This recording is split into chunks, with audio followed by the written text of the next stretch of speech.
Hello everybody and welcome into the SFA Season 17 Bowl Season BearCave. We are here for the postseason. As always, as soon as conference championships end, it's a mad dash to the national championship. Hopefully you got your BearCave in and hopefully you are ready. If you didn't already, check out the watch party. You might get spoiled. So if you want to go watch that video, you're more than welcome, and then to come back. But it was a double overtime game between Florida and Fresno State. Arguably one of the best games of the season, which is already uploaded on YouTube. If this is your first time checking us out, this is the SFA. It's an online dynasty ran through Discord, Twitch, and YouTube. You can jump in anytime, claim a team, and build them up to be a national champion by recruiting through Discord, changing your playbooks, competing in server games, etc., etc. So it's gonna be a lot of fun. We've got a big time slate today. Every bowl game, all 19 non-playoff games. Then we got the Citrus Bowl game day, and then tomorrow we have 3 playoff games happening. So it's gonna be a great couple of days here in the SFA. Just a couple of things to look out for before we go ahead and get started. If you win a bowl game, or if you've made the playoff, you qualify for an off-season strategy. So if you win today in a bowl game, you have the chance to raise an SFA player by +2, plus 40K for next year, or another transfer portal scholarship for next season. So I'll be asking for those via DM. So if you win your game, you can just immediately DM me on Discord your pick. If you don't claim it, it will get voided. And if you made the playoff, regardless of if you win, you'll get one of these no matter what. So yeah, let's get on into it. It's going to be a heck of a fun day here. Let's get all of my sound going. And so first game on the slate is going to be the brand new sponsor, the brand new name. It is the Mountain West Minute Idaho Potato Bowl. So this is our Mountain West themed, and this is traditionally, it's not a tie-in or anything, but it is traditionally between the 2 worst division winners, which is Georgia State. Remember, if you win your division, you're guaranteed a bowl game. So NIU versus Georgia State, and both these teams are very happy to be here, as traditionally they are trash. So welcome in, good morning. We got Florida Man, we got Wind, Cabbage, KJ, how about Nico News? Great day to be a Tennessee Volunteer. Coach Blazing Geets here. Alright, so let's get on into it. I want to give people a chance to do their bear caves, of course. So 8:03 is going to be the cutoff. So this game, NIU and Georgia State. And remember to claim your raffle tickets. You will have the chance to claim them up until the national championship game, because the raffle will happen immediately following it. So make sure you guys participate in all of these polls. This is the best way to make Bobanos and to get a bunch of those tickets. So are you going to go with NIU or Georgia State? It's giving Georgia State the -3 here today. So the polls flipped from normal, but that's okay. So you have a minute on the clock. We're going to go through this full 19-game slate and then immediately into the Citrus Bowl, which is Minnesota and Oregon. Welcome in, Coach Schwartz. UTEP should have made a bowl game. Yeah, I mean, there's a lot of teams that got left out, every 6-6 team, and then 6 7-5 teams. I think it's the most 7-5 teams ever left out. So you gotta have a great season to be in one of these. Welcome in, Coach McNasty. Get your slime ready. Alright, so this is a CPU versus CPU game, so there's nobody looking for heads or kick, but it's bowl season is the same as regular BearCave. We'll jump in, sim to the end. If it's close, then we'll hop in and watch. We got 19 games to go through. It's going to be a blast. Coach Blazing, your game, it's a straight pick 'em. I think it completely is up to if Ike Deason from Boise State plays well. If he does, fantastic. If he doesn't, then you're going to win. So NIU 5-8, Georgia State 6-7. Northern Illinois tied the lowest record we've ever seen. We had a Air Force at 5-8 make a bowl game, and I believe they ended up winning it. And it was in this game. And then I talked about it a little bit yesterday, but Georgia State has the lowest win percentage in SFA history. Coming into the season, they only win 28% of their games. So this is a huge outlier year for the Panthers. So let's get going. Northern Illinois, Georgia State, here on the blue turf. Oh, baby, the Mountain West Minute Idaho Potato Bowl. And as always, heads and kick for the opposing team. Let's have a day here. Remember, our playoff games will kick off tomorrow right at 11 a.m. Eastern. Same as today. So here we go. First quarter of the bowl season. Georgia State starts out hot, 14-0, 21-0. I guess their blue uniforms on this Smurf turf is a little bit too OP. NIU getting absolutely dome-shotted here. Is NIU even going to score a point today? Oh no, not the MAC. How did this team win a division? It's 35-0. The Sun Belt's going absolutely nutty. There you go. They finally get a score. Also, if somebody is watching and they want to keep track of the conference results, be my guest. Because I have a lot going on. I would love for somebody to be able to compare my notes with them. And there it is. So Georgia State gets the first W here.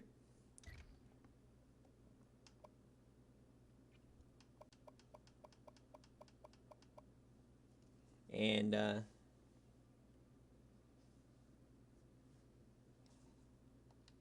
42-14.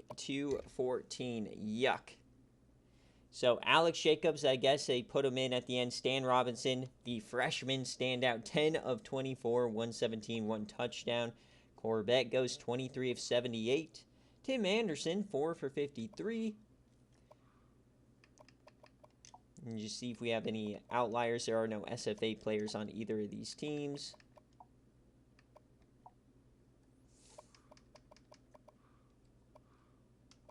$18 of 39, 204, 3 touchdowns for C.J. Butler. Aaron Horn, 71 overall. That's disgusting. 12 tackles for Dylan Smith, 4 TFLs. He was the standout player. They had 2 sacks. 2 deflection, 3 fumbles. Okay, so that's a deciding factor right there. So first game is a blowout for Georgia State. So that is a Georgia State cover for those of you guys scoring at home. Let me pay it out. 51% of you guys had them covering. It's always got to get my snip of the players of the game. All bowl games will be posted later on in the Bowl Games channel. So GST outright. And so that is, as we flip over here, a MAC loss and a Sun Belt victory. All right.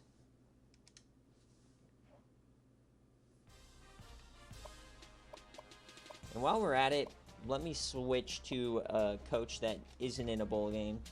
That way, nothing weird happens. I always just don't like being on a user that has a game that week. I don't think there's any actual logic behind that, but all right, so now we're going to Oregon State and Kansas. This is the brand new, affectionately named the Concepcion Guaranteed 50% Completion Rate Bowl. So Oregon State coach KJ and our new coach, Coach Kearney, is undefeated at Kansas. This is a 4-point favorite for the Jayhawks. So KJ, if you're here, heads or tails, kick or receive, you do get priority. So you rocking with Kansas at -4 or Oregon State? Oregon State has done a heck of a job this season. Coach KJ coming in there, getting this team to bowl eligibility is a huge feat.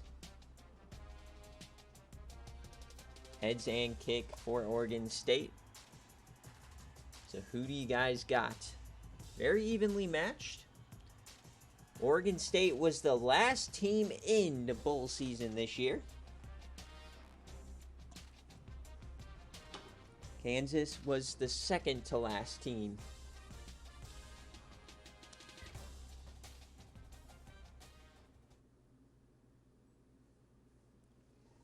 The Beanie Babies are whining about Oregon State over Arizona.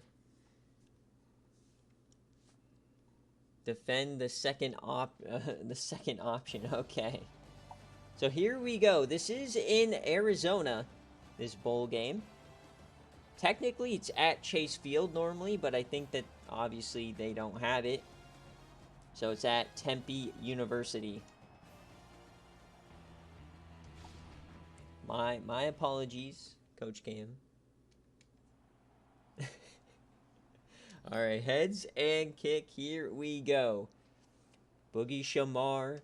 All right, he wins the toss. He's going to kick it.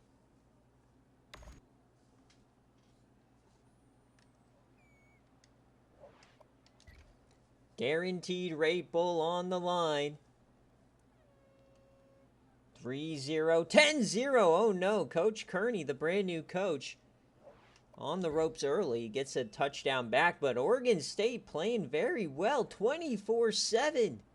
Can Kansas make a comeback?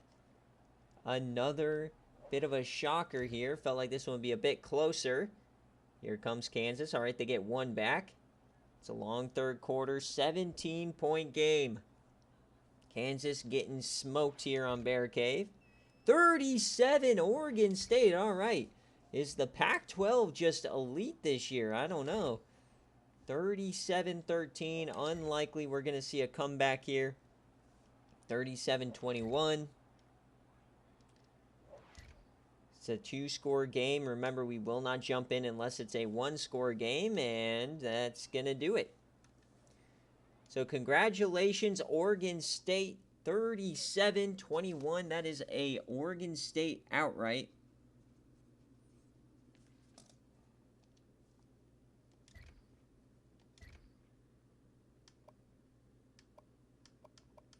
Lars Newt, the SFA player, got a 64-yarder.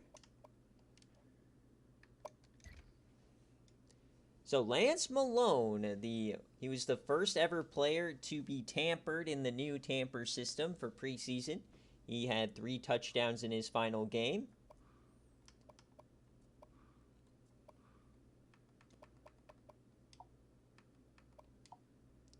A sack for Charles King. 2 interceptions, both by linebackers. 3 fumbles again. So 5 total turnovers. My goodness. The Beavers were absolutely feasting on defense. Zeke Yeager, the SFA player, 24-39, 326, 2 touchdowns, 2 interceptions. Shadon Iverson, the SFA player, he turned out to be a bit of a bust, the 5-star. Only gets 60 yards in his final game, but he did lead in receptions. 16 tackles for Travis Wilson, 4 TFLs for him and Sullivan. No interceptions. 1 deflection. They got 2 fumbles themselves, so nobody can hang on to the ball today. Okay, cool. Thank you. I'm going to go with... Well, I do keep track of conference record for playoffs on the history sheet anyway, so you don't have to do that one. I just want to do it for Bowl Mania, because I know Bowl Mania IRL doesn't really track that. Or they don't really count the playoff games. Unless they do. Maybe I'm just waffling. Maybe just the first round. I don't know.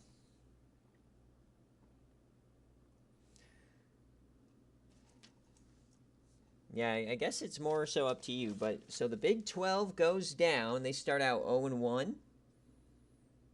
Pac-12 is 1-0.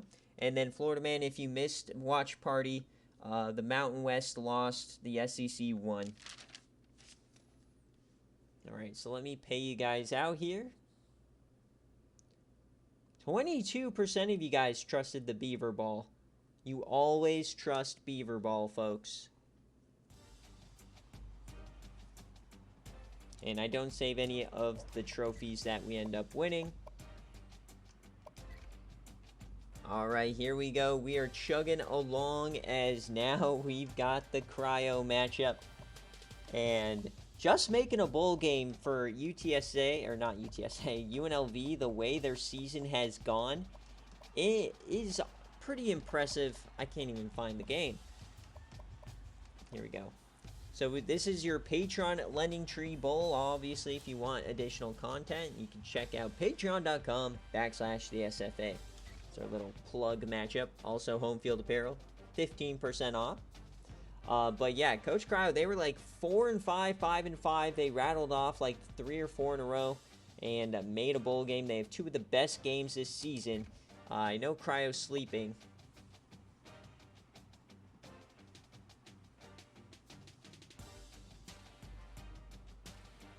So we're going to go on board with Alabama because when a user's not here, I'll just go on board with the opposing team. Actually, no.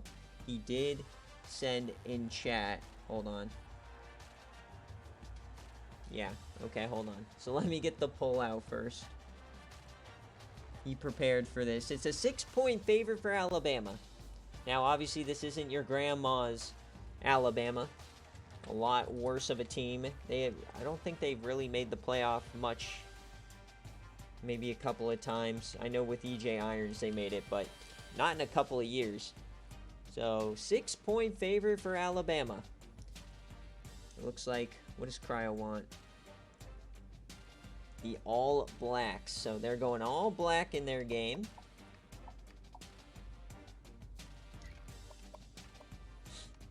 And he wants heads. Okay. So remember, the team with the better record or ranked higher always gets the home team.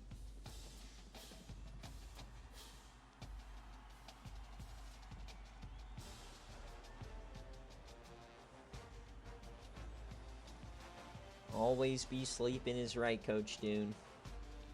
For me, it's I'm never asleep. Alright, let's get into it. Can Alabama take down UNLV? Parker Towns, all of these SFA players, the final game for Ubaldo Kingsbury. A lot on the line.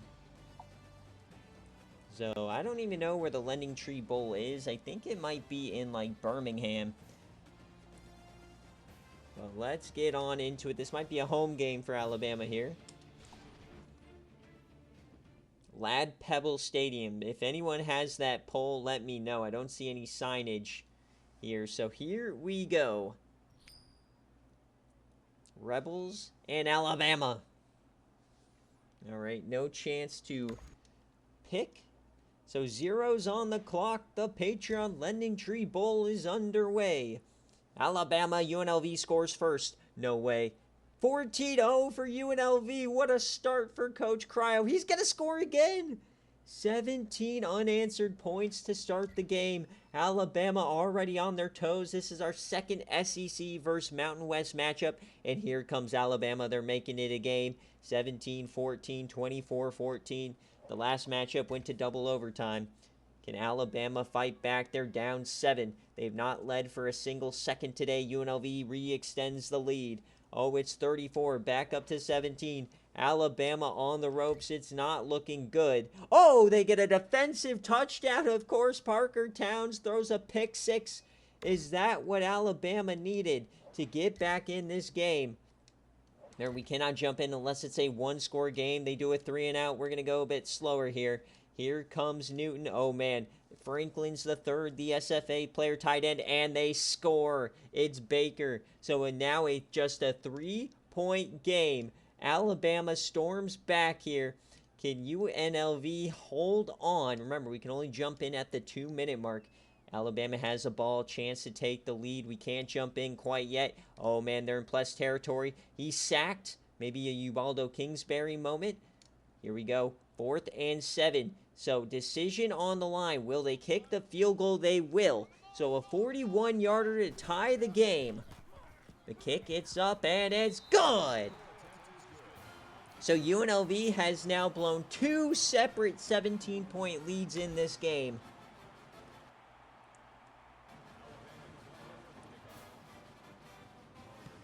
It's in Mobile, Alabama. Okay, so this is a home game for Alabama. So UNLV completely in opposing territory. Down the sideline they go. They'll start at the 40.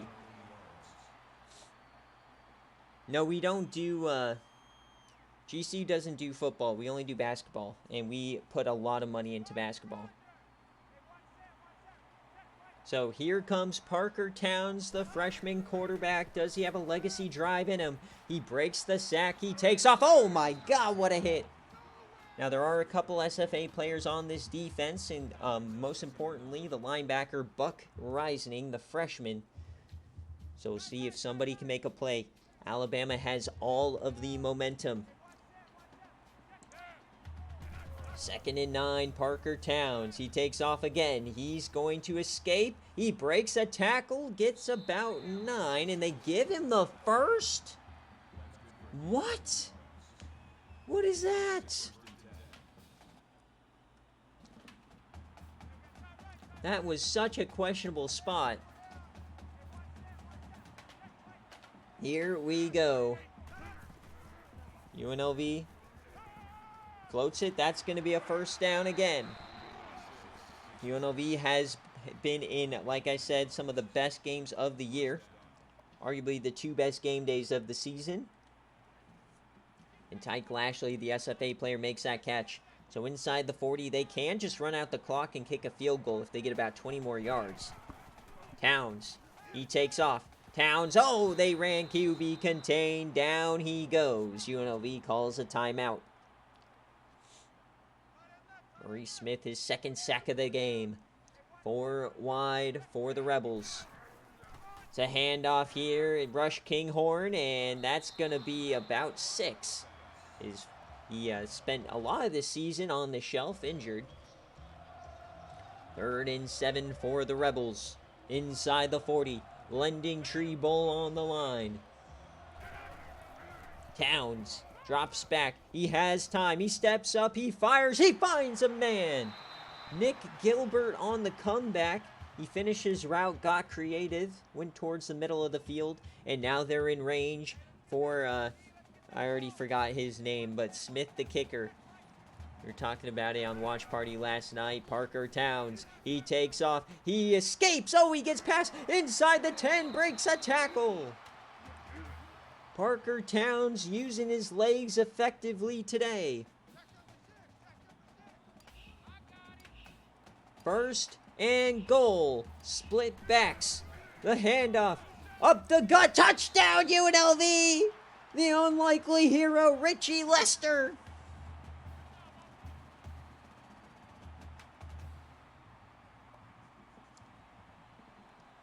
So forget the field goal. Alabama now on their back toes. They have 1 timeout left.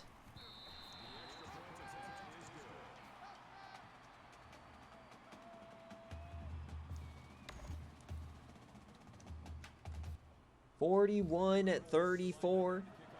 Is Parker Towns really 29 for 63 in this game? That's insane. 41-34. Alabama's been down 17 2 separate times, and they've stormed back. Can they do it again? 42 seconds. We're in for another classic with UNLV. Patreon Lending Tree Bowl on the line. 5 wide. Phil Franklin III with the black sleeves. Bottom of your screen. He's going to throw it out there. It's caught, and that's going to be a first down. Oh, he's still on his feet. Corey Smith. 5 wide.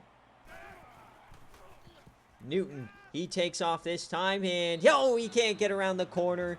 I think that's Ubaldo Kingsbury on the tackle. It is his final career game. He might have just saved a huge play. 20 seconds left.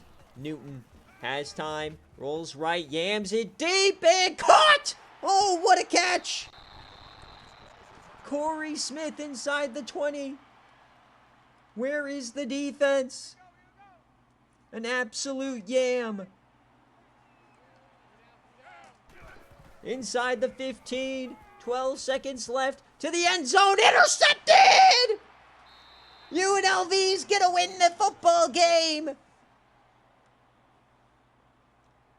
And it's Chico Bixby, the SFA player.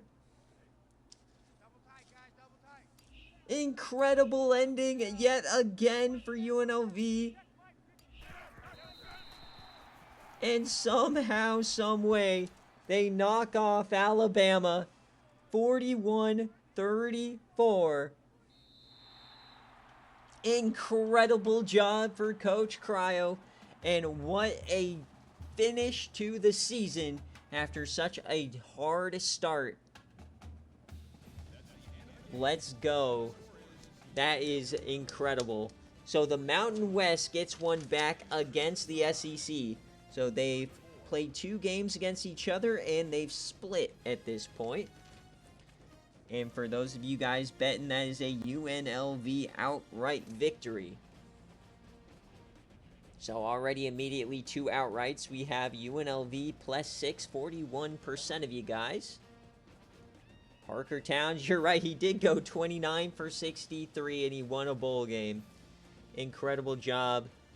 Congratulations, Cryo. Remember, guys, make sure if you win your bowl game, you get an off-season strategy here. So make sure DM me your choice. And if you make the playoff, let me know. 41-34. What a game. The draw got the tutty, and then the yam and the pick, no notes. Oh, they got linebacker there in the slot. That's why he broke away. And Bixby made the tackle, and then he picked off the next play. Look at that. He ran the route for him. Chico Bixby is a baller.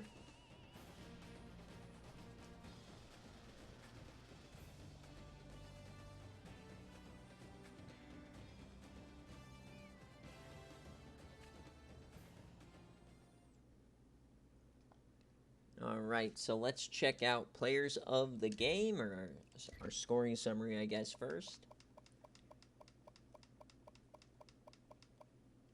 Yeah, they had the pick 6, storm back from down 17, and still lost. So Parker Towns, 29 for 63, 400 yards, 3 touchdowns, 2 interceptions. He had 30 on the ground. Kinghorn did nothing today. How does your starting running back get 3 carries? McLeod goes 8 for 130, 3 touchdowns. Giovanni Vladislav was back in action today. 4 TFLs for Gabe Zandra, 2 sacks for Casey Bennett, the interception for Chico Bixby, and 2 fumbles. For Alabama, Jeff Newton, 18 for 32, 280, 1 touchdown, 1 interception. Phil Franklin's the third, 5 for 38.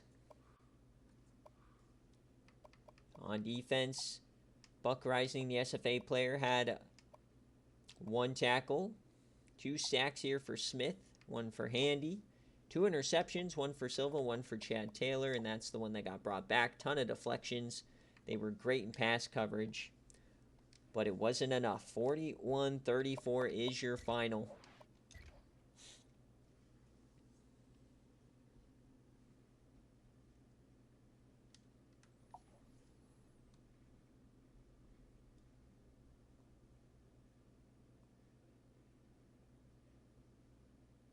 All right, so that is a UNLV outright victory.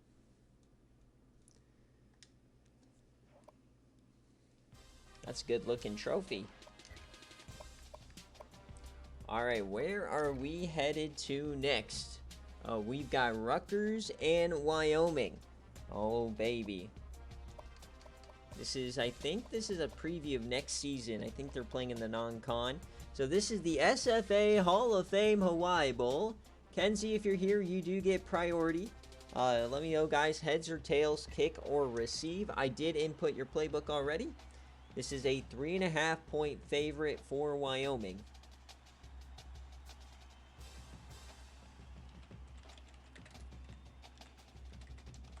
So are you going Wyoming or Rutgers? Both teams were 1 win away from the CFP.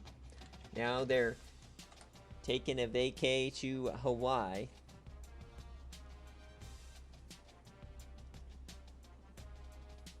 Alright, so I don't see Kenzie, so win, let me know, kick or receive. You are designated as the home team, so no heads or tails. And if you want jerseys, let me know. I don't see anything from Kenzie here on jerseys either, so. No jerseys, womp womp. Rutgers and Wyoming. Alright, he wants to receive. So here we go, the SFA Hall of Fame Bowl.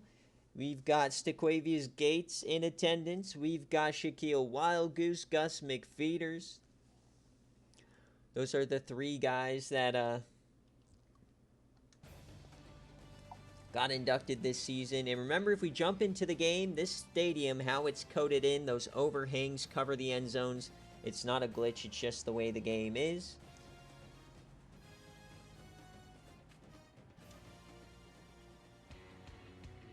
So here we go, Rutgers and Wyoming. Everybody's favorite matchup. We got the TC Athletic Complex. They named it after me, I guess. Kenzie, welcome in. Just slightly late to pick jersey and stuff, but you are here and ready to mingle. Zeros on the clock, Rutgers and Wyoming. 14-0, but Rutgers replies. Wyoming with the new playbook. 14-7. Here come the Scarlet Knights. They're down 14. Wyoming, though, known for choking. 21-21. Rumors are this might be Wynn's final game at Wyoming, as he's given up 21 unanswered. Oh my God, Rutgers!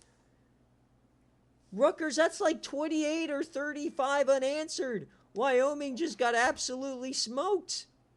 And look, L done. So did Chris Neal get hurt or something? Because Wyoming is just falling off a cliff here. It's an interception, though, from Ham Soul. So can Wyoming storm back? They get one. Remember, we can only jump in if it's a one-score game. They got to get a stop. A no good on the field goal. So here comes Wyoming. Can they find a way? Yeah, they're on a backup quarterback right now. They've got to find a way to score, and they don't. It's a turnover. Ham Soul is sacked. Does Wyoming have a last gasp? They got a 28-yarder. We can't jump in unless it's a one-score game here. It looks like they're moving the rock. And they get the touchdown. Okay, so here we go. Onside kick. They do have all three timeouts. They got the onside kick against... Oh, they got it. And there's a flag. It was illegal touching. So Rutgers will have the ball. Wyoming will have to rely on the timeouts. It was Clash Sparkman. Wind, I don't think it was... I mean, you scored 35. I don't think it's the playbook. You have a backup quarterback in right now. So a couple of first downs will win it for Rutgers. Can Wyoming get off the field? The handoff here. The second leading rusher in the nation, Hardy.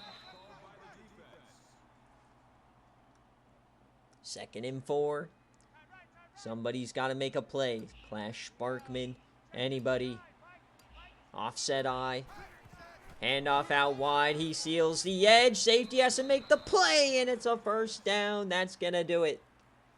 Congratulations, Kenzie, Coach Rutgers. They are going to survive the Hawaii Bowl.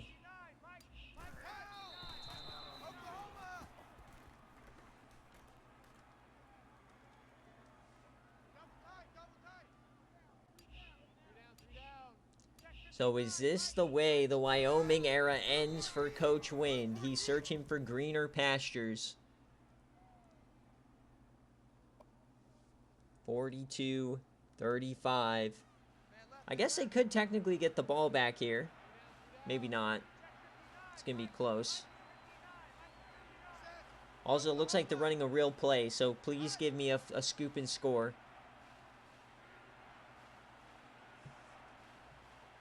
We're going to watch him run out the clock. Does Kenzie have a legendary choke in him? Like that OT game against Western Kentucky. They're going to throw it. Soul, please do the funniest thing. He yams it, and oh, it's almost picked it, but he does go incomplete. So Wyoming will get the ball back.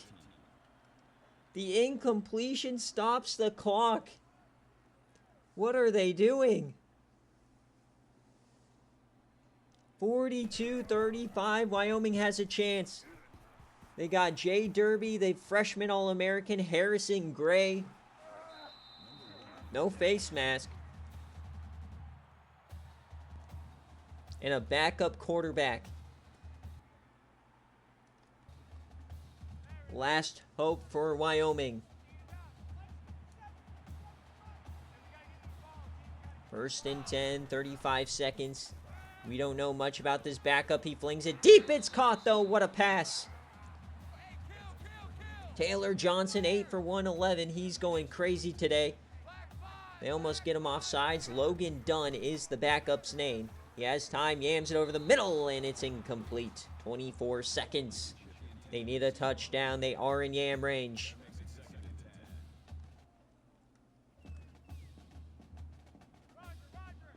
"51 yards away, Harrison Gray, bottom of the screen. The freshman All-American receiver. Logan fires it that way. It's caught. Chris Fowler for 14. He was the hero of last year's bowl game. 42-35. He's over 100 yards. Everybody going over 100 yards today. Harrison Gray, isolation, bottom of your screen. 19 seconds left. Dunn drops back, has time, steps up, yams it deep to the right side. We can't see it. Incomplete. Remember, the overhangs at this stadium block the end zone. So 13 seconds left. Logan Dunn. He yams it again. Oh, it got tipped and incomplete. 2 chances left. What is going on here in the Hawaii Bowl? Trips right. 7 seconds left. 2 chances at the end zone. Logan down the seam, and it's incomplete. 1 chance left.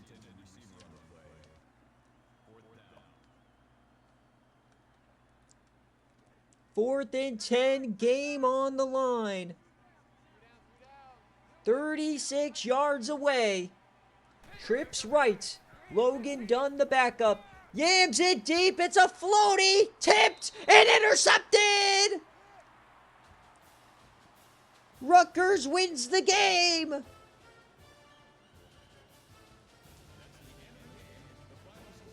What a game for Coach Kenzie in his return to Rutgers, as Ryu Zellers, the SFA player, makes the catch. And that is a Rutgers outright victory, our 3rd in a row.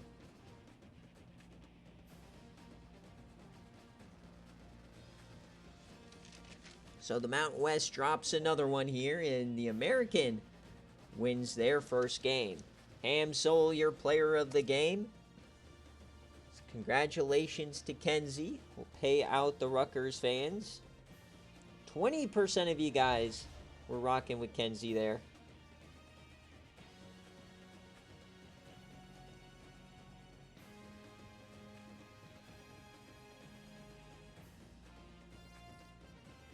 And yeah, we'll go with the opt-out from Chris Neal, as he's going to be like a 5th round pick. So is that the end of the Wyoming Wind era? He will be listening to offers. So we'll see if Wind decides to stay or if he decides to take his talent elsewhere. Is he ready for the big leagues in the SFA? What a game.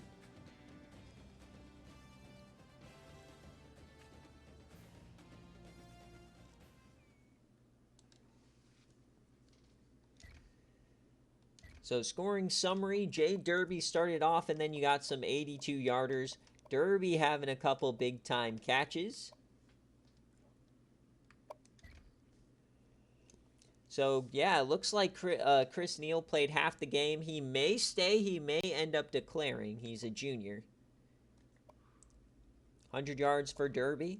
Chris Fowler. Harrison Gray, only 3 catches. Mike King, 11 tackles. 3 TFLs for Garcia. 2 sacks. The interception for Fred Bobo. And 1 fumble for Lucas Stevenson. Ham sold 23 for 32, 403, 5 touchdowns, 1 interception. We'll see if he comes back next season. Corey Hardy, 134 and a touchdown. 11 for 158 for Brandon Wright. 3 TFLs, 2 sacks, 1 interception for Ryu Zellers, the SFA player. 3 deflections, ton of deflections today, and Ryan Young with the fumble.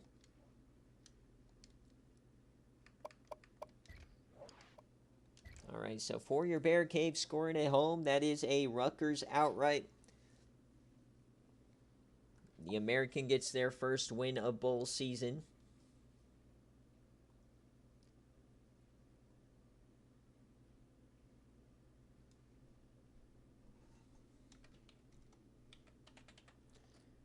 So Rutgers outright.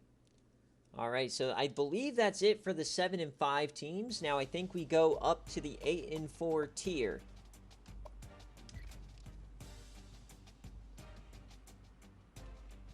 Yep, so next up we're going to, I believe, the Tax Act Texas Bowl, if I remember correctly. So Miami, Ohio versus Pitt. 8 and 4, 8 and 4. Very evenly matched game. It's a 7-point favorite for Pitt. They had a chance to win the American, and it slipped through their fingers. Who do you got? The Pitt Panthers. We already saw one Panther team win. Or Miami, Ohio. +7. Is the MAC going to redeem themselves after that NIU display? So this is CPU versus CPU, so we will go on board with the Red Hawks. And it's always these type of games that are going to decide your BearCave. Always the ones where we don't know what's going to happen. They always end up being probably the best game. So here we go. The Red Hawks versus the Pitt Panthers. And if you still want to come up with sponsorship names, you can. The Tax Act Credit Bowl definitely, or Tax Act Texas Bowl, definitely one that we could do. But you have to keep the word Texas in it. As we are at the home of the, if this is the New Heights Classic, we could just call it the New Heights Classic Bowl. Brother, we're at NRG, aren't we?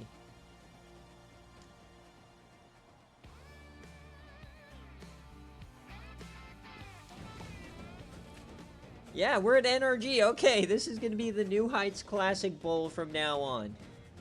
It's officially renamed. I've renamed it live here.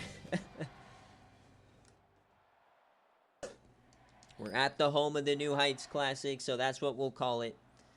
The New Heights Classic Texas Bowl. Or the New Heights Texas Classic Bowl. Or, I don't know.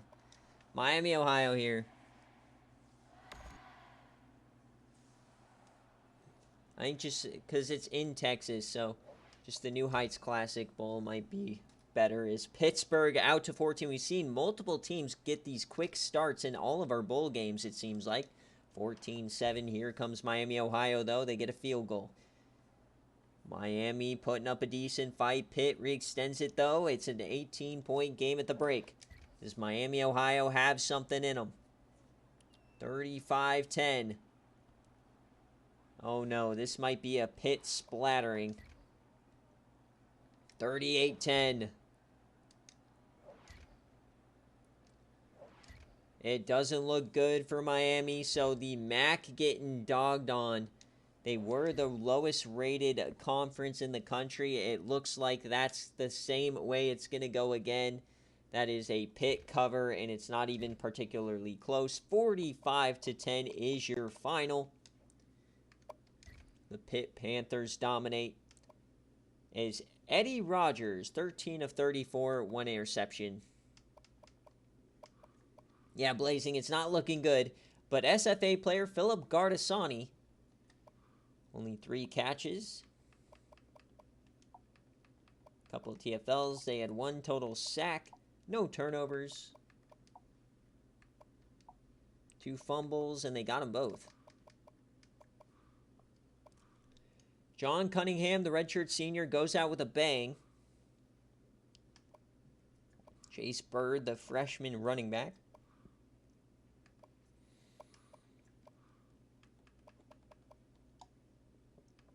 A lot of different TFLs, a lot of different sacks, 4 different guys. Interception, a lot of different deflections. So just a very good performance all around here. So there it is. The debut, the New Heights Classic Bowl, is a bit of a bummer, but that is a Pitt cover for those of you guys scoring at home. Let's pay you out. 64% of you guys chose the cover. I feel like that was probably one of the easier ones to predict.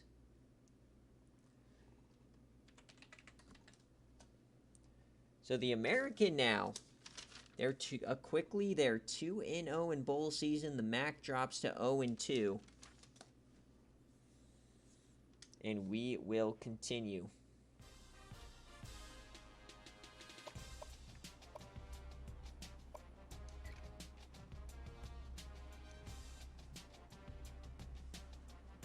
All right, next up is we're getting all of these lower tier games out of the way. We're going to the Sun Belt.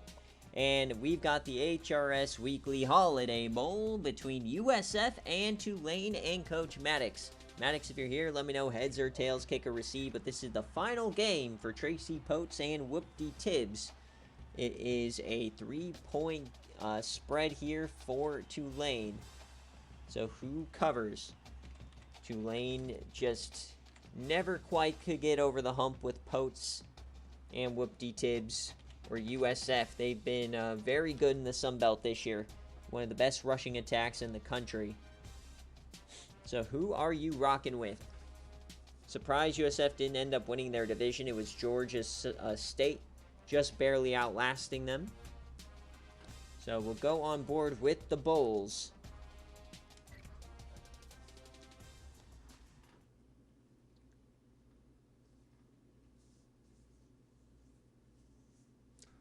Already had some good moments in this stream. Remember, we've got the Citrus Bowl coming up between Rick and Jay Jettas, Minnesota and Oregon. That game will be completely live streamed. And then we'll do highlights of that game. The highest non-CFP game. We also got the Yam and Cheez-It Bowl coming up. So here we go. South Florida and Tulane here in San Diego. Always forget this is in the San Diego Stadium, one of my favorite stadiums. My morning, I wake up and I do SFA stuff. Right after I stayed up till 2 a.m. doing SFA stuff. Can't get enough, buddy. So here we go. 7-0 South Florida. Another team with a quick start. Can Tulane make the comeback? We keep seeing this. A quick 14, and then the other team is just trying to fight back here. South Florida dominating this matchup so far. This would be a very disappointing end to the Tibbs and Tracy Potes era. 30-42! Holy shit! South Florida on your dome. So maybe the Sun Belt is better than originally expected, but wait a second. We got 4 minutes. Tulane making a comeback. We jump in if it's a one-score game. So they have a chance. Here they come. Oh, baby, the Tulane touchdown. Here we go. What a comeback here for Tulane. I knew they wouldn't be going down without a fight. So we can jump in at the 2-minute mark. Here we go. 42-37. They've got to get a stop. The handoff to the left side. Cuts up field, and he will get a couple. There's Coach Maddox on the sideline. They've got to find a way to get a stop here. Pistol form. Handoff up the gut, and he stopped again. Ronald Butler, one of the leading rushers in the country. Hank Easley on the stop. 3rd and 2. Can Tulane survive? The handoff to the outside. Oh, he tripped. He turns the corner. 1st down, USF.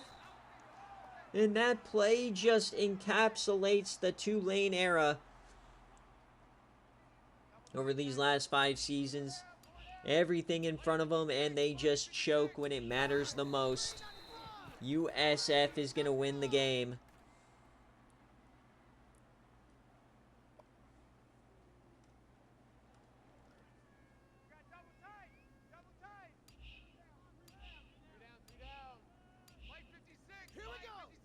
Victory formation. This would be Conference USA's first loss of bowl season. A lot of Conference USA coaches, of course. Tulane just getting the nod over Coach Phi, Texas State. 1 more snap is all it will take. And a 9-win season for the South Florida Bulls. Congratulations. Come on, kick it. Boo. So 0-0 here in the Holiday Bowl. South Florida wins it 42-37.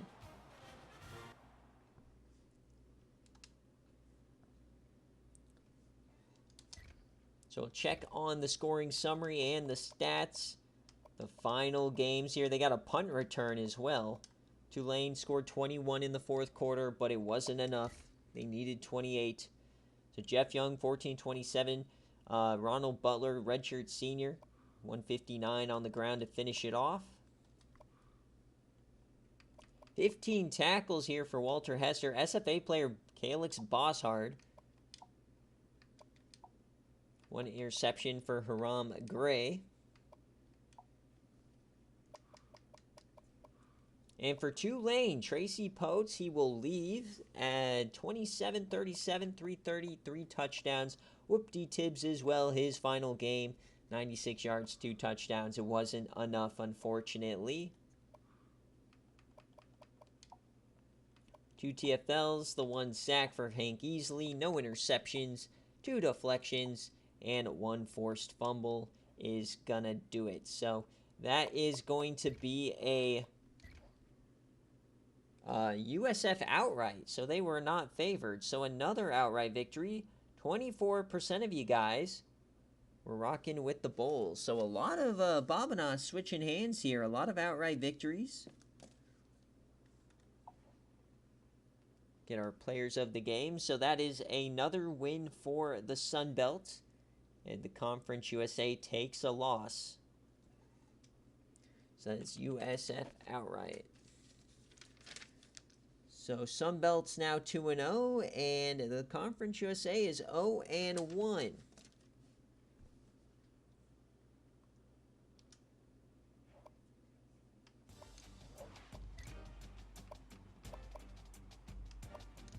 Let's go. All right, what is next? I think we've got the Charlotte game, and yes, it is. So UCLA, who had a really good season, they were in the playoff hunt, and then they just kind of fell off a cliff against a Charlotte team that has no reason to be good. This is the CC Sportsbook Music City Bowl. Of course, we need a new name for it, but UCLA and Charlotte, this is a 9-point favorite for Charlotte, or sorry, for UCLA. On paper, it's a mismatch, but for some reason, Charlotte, 68 overall team, almost made the playoff. Choked again. 2nd year in a row they've choked. 2nd year in a row, Ham Soul was like a couple plays away from a playoff appearance. So can UCLA get it done? The AAC's undefeated, so is the Pac-12.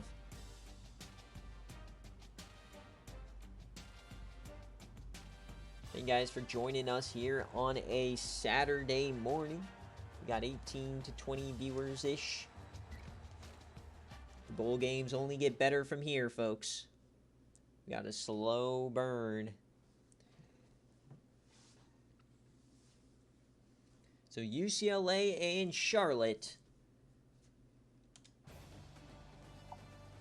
I don't know where the Music City Bowl is. Actually, I do. It's in Nashville, right?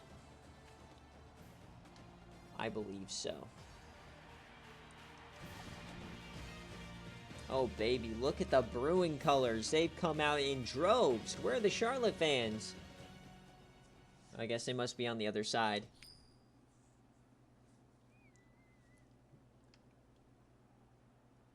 All right, here we go. Charlotte and UCLA.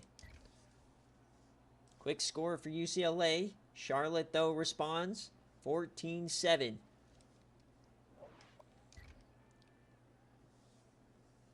There's rumors this Charlotte quarterback will be going to the transfer portal, but it's 21-7. Charlotte needs to fight back here. They get one back, but UCLA might just be too tough of an opponent at this point. They're down 2 scores. They need something.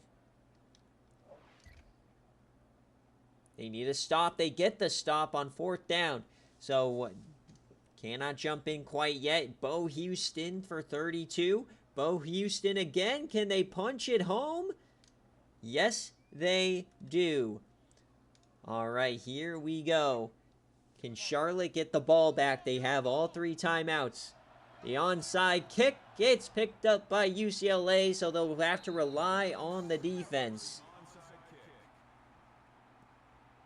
UCLA a couple of first downs away from a win.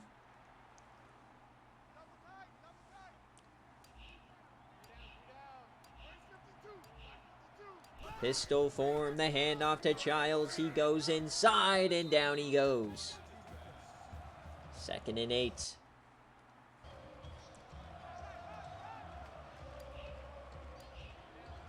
Pistol form again. The handoff. He runs over a man. There he goes. Childs gonna win the game. They had him in the backfield. And that is the way the season ends for Charlotte. 28-21.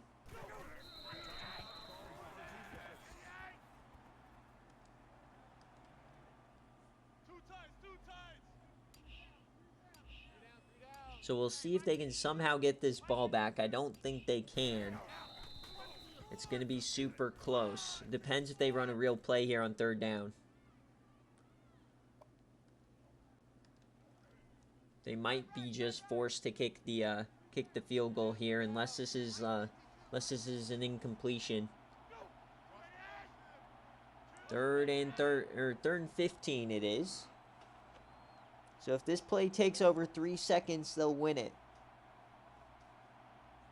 Assuming the clock continues to run. To clinch the Music City Bowl. Larson, he's going to throw it. He yams it to the corner. Oh, I thought it was going to be picked. Instead, it's caught.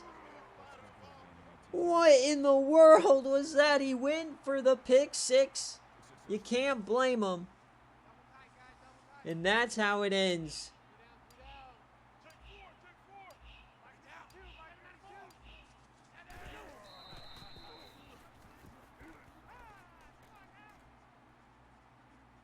Great job from UCLA as they will win the Music City Bowl by 7. So that is going to be a UCLA no cover.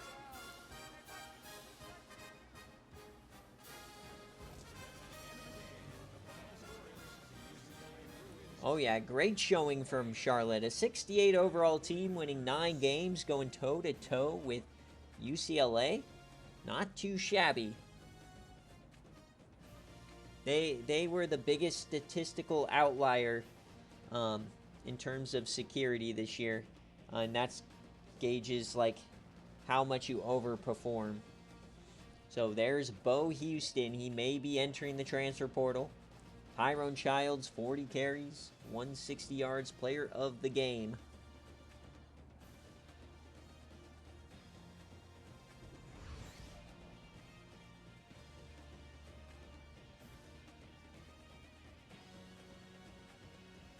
28-21 is your final. So the Pac-12 remains undefeated. The American takes their first loss. So the leaders are the Pac-12 and the Sun Belt at 2-0. The AAC is 2-1. And everybody else winless. Yuck.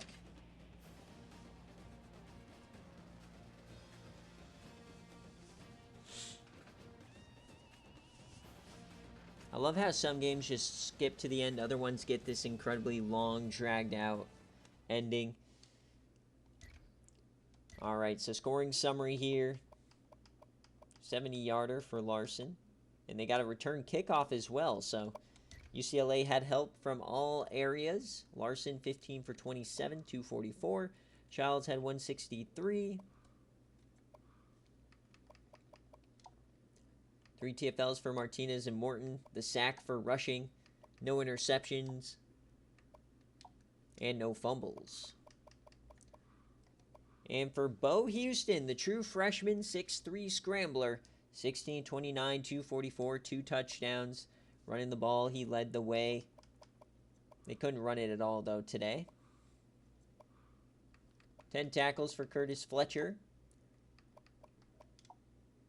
No sacks, no interceptions. A lot of deflections, and no fumbles. So that's the way this game ends. I don't remember if I paid you out. So 32% of you guys went with Charlotte covering, and they do. So congratulations. We've had a lot of bottom or the lower picked options. So a lot of Bobinas changing hands here. Going against the grain. So UCLA no cover.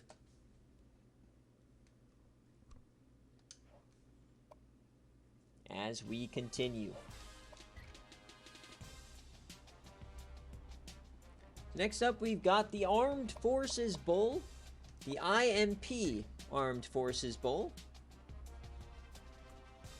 It was a, Blazing, it was UCLA no cover, so the Charlotte option still gets picked. They only won by 7. They didn't win by 9.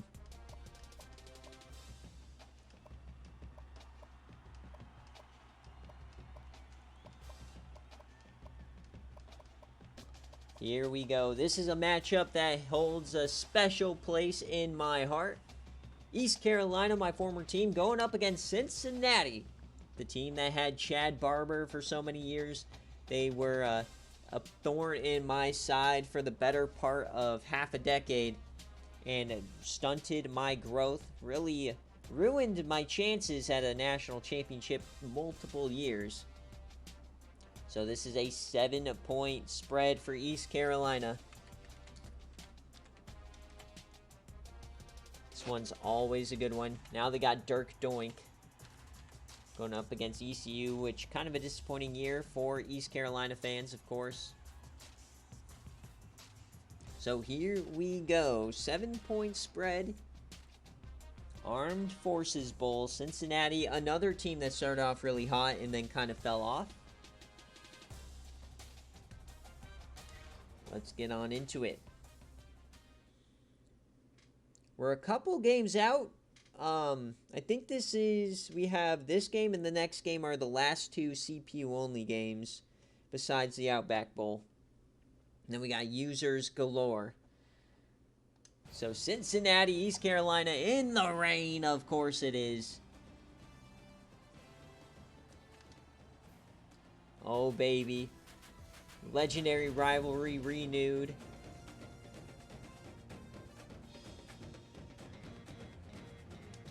No idea where we're located.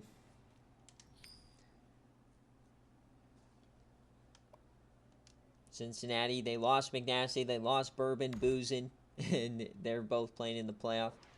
McNasty's not, but... And they also won the Heisman. So, 0's on the clock.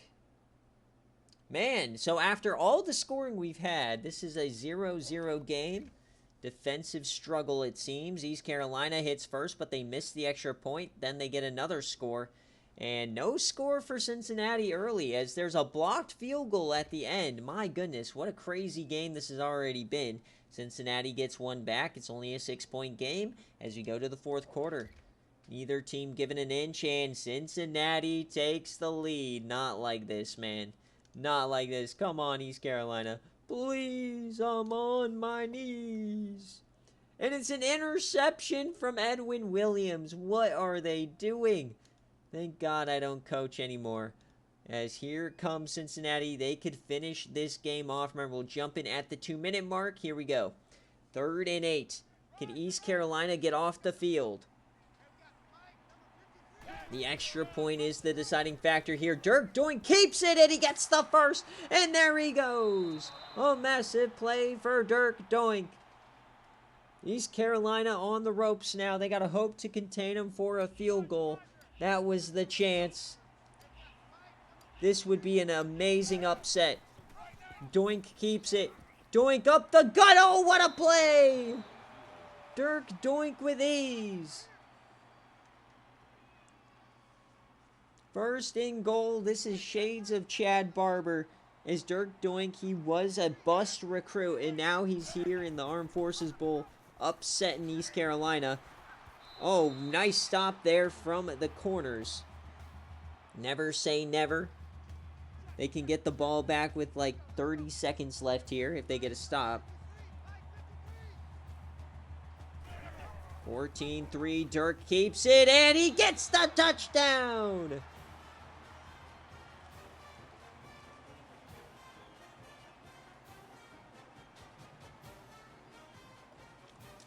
It might just be better for them to score the touchdown, to be fair. Surprised they're not going for 2 to end it. So 21-13. East Carolina, a little over 90 seconds. Can they get it done?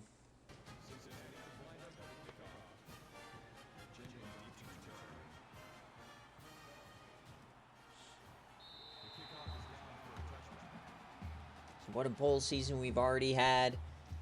We have another legacy moment here for East Carolina. Only one SFA player on this team. Easton Kuntz on the offense. Bottom of the screen. Edwin. He has time. He was going to yam it, and down he goes. Remember, Cincinnati has the leading sack getter, Jax Joker, on the year. But that was Nelson that got to him. 2nd and 18. That's a dump off here to this guy who's stealing Vanilovic's number. Disgusting. But Jax Joker, the Nagurski, and the Lombardi, number 93 at the top of the line there. And oh, that's almost intercepted. So here we go. Game on the line for the Pirates. 4th and 7. Watch out for Jax Joker working on that left tackle. It's empty. Williams has time. He steps up, yams it, but he got caught on the defender. Turnover on downs. And that is going to be a Cincinnati win. He was gearing up for a yam. Just a horrific display here from East Carolina. 13 points in a bowl game. That is disgusting work. Cincinnati once again has the upper hand in this rivalry. That is going to be a Cincinnati outright victory. Incredible.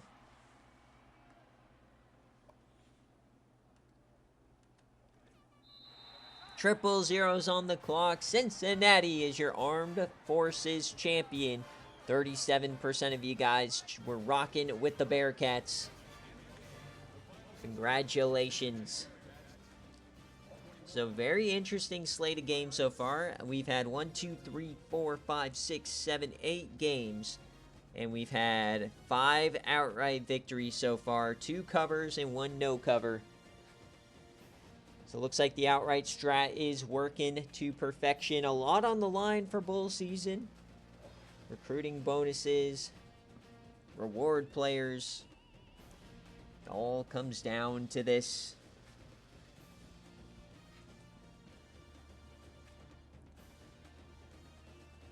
Can't imagine losing a game like that to your rival in the rain. Yuck. What a way to end the year. So another 9-win season for Cincinnati. Highest win percentage in the group of 5 history-wise.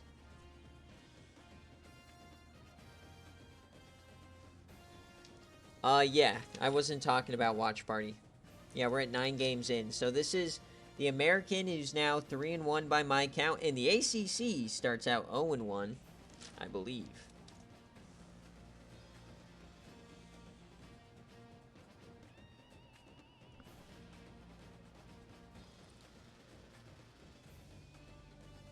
Come on, we don't need the cut screens for this game. It didn't have that heavy of flow. All right, scoring summary, very short here. Easton Kuntz, the SFA player, does get a tutty. Dirk Doink, 17 for 33, 250, 1 touchdown. John Jordan. Nathan Joseph, Leland Waterhouse, only 2 catches. And Jack's Joker, the leading sack getter in the country, has 1 sack today. Cedric Parker with the pick.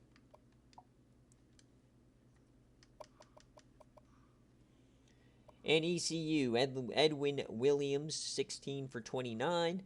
Antonio Jenkins, 21 for 75. What have they done to my team? No interceptions, 1 deflection, and no fumbles.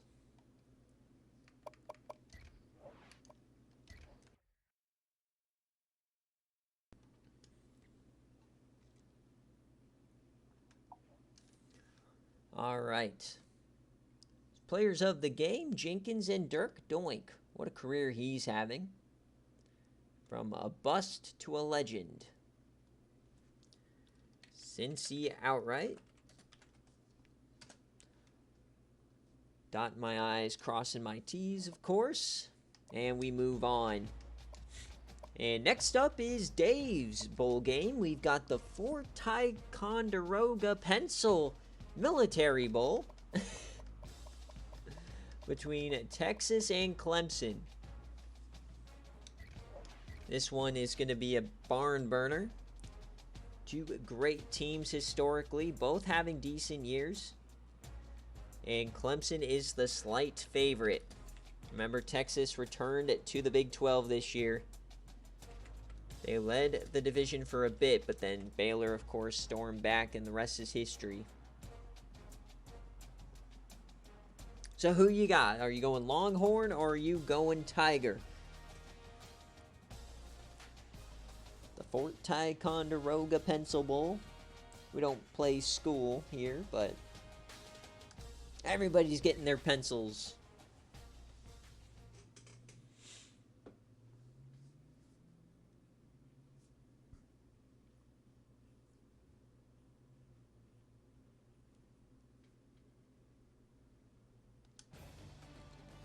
All right, sunny skies for the Military Bowl. Normally we have one of the military teams in here. That's where Army would always go, or Navy. But Navy doesn't qualify, and Army is in the CFP this year. So Military Bowl goes to 2 new teams. We got an orange matchup here. Battle for who gets to keep their nasty orange, I guess. We're at Navy Stadium. We'll go heads and kick as usual. Here we go. 2 teams that are normally in the playoff, missing out. Military Bowl time, 7-0 for Texas, 14-0. There you go, Coach Cryo. Welcome in. 14-3. Clemson on the ropes. Is the ACC bad? They're fighting back. 14-10. Clemson can't take the lead. Oh, man, we got a good one going. And a quick score, there you go. Clemson takes the lead, so Texas now back ropes. Okay, we're going nutty here. And we're going to go one play at a time. It's a 1-point game. Texas has the ball and the lead. Can they finish it off? No, they're going to have to punt it. So here comes Clemson. They have their chance. Here we go.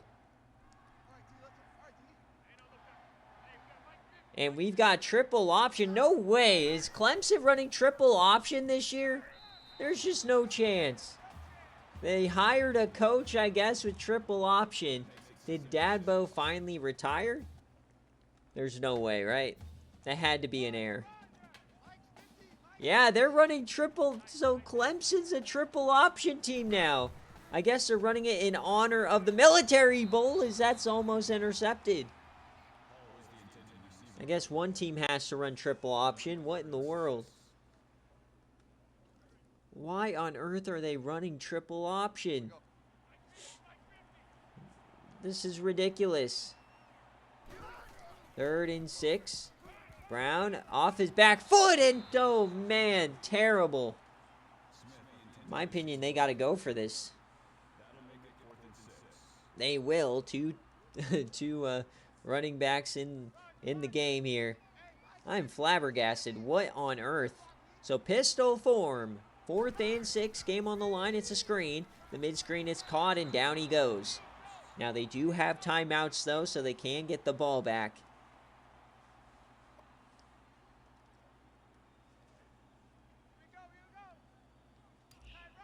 What a ridiculous way to figure out Clemson's running triple option. So here comes Copeland now. A couple of first downs will end it. Yeah, that wasn't great there, Schwartz. Definitely was not a promising drive. Trips right. 2nd and 6. Copeland, he stumbles, and down he goes. So Clemson living up on defense at least.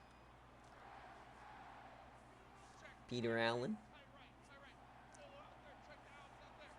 Empty set, 4 to the left side. 3rd and 6. It's a mid-screen, and down he goes. You got the Thorpe winner on Clemson, Giorgio D'Antonio, the SFA player. So 4th and 7. Here they're going for it. Clemson will get the ball back with a stop. Texas. Stewart to the edge, has to turn upfield, and he doesn't. Out of bounds he goes. Charles with the turnover, pushed out by D'Antonio. So 1st and 10. Clemson gets another chance. All they need is a field goal. Surely they can move the ball. Here's Brown. He yams it deep, out of bounds. I'm starting to see why they run triple option. Not a good start. We've seen 4 plays from them, and I've wanted to see none. This has been horrendous. Another throw. Brown yams this one out of bounds. Not like this, Clemson. Please. You've got to have spread or something in your playbook. They're going back to this formation. Brown yams it to the corner. This one's caught. It's a first down. Earl Wallace. Here come the Tigers. They just needed to see one go through the hoop. Surely. He evades. He scrambles. He yeets. Oh, it's a catch. Aaron Hall. What a play from Josh Brown, the quarterback. Here comes Clemson.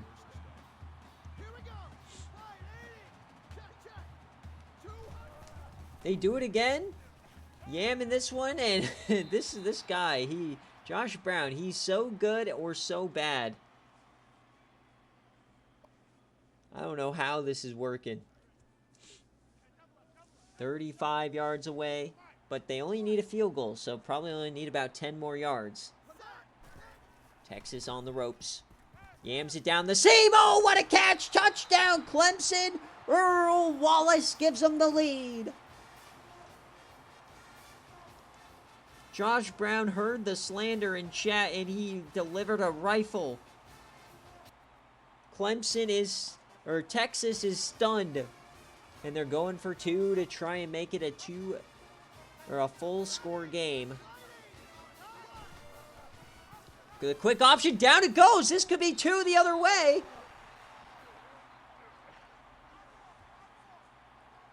So a touchdown will win the game here for Texas. Man, if that would have been returned for 2, it would have been a 3-point game. That would have been wild. So 3 timeouts, 26-21. Willie Hampton, two-way player. All right, Texas now, they had a chance to end the game. Last drive, they couldn't. 41 seconds, they need a touchdown.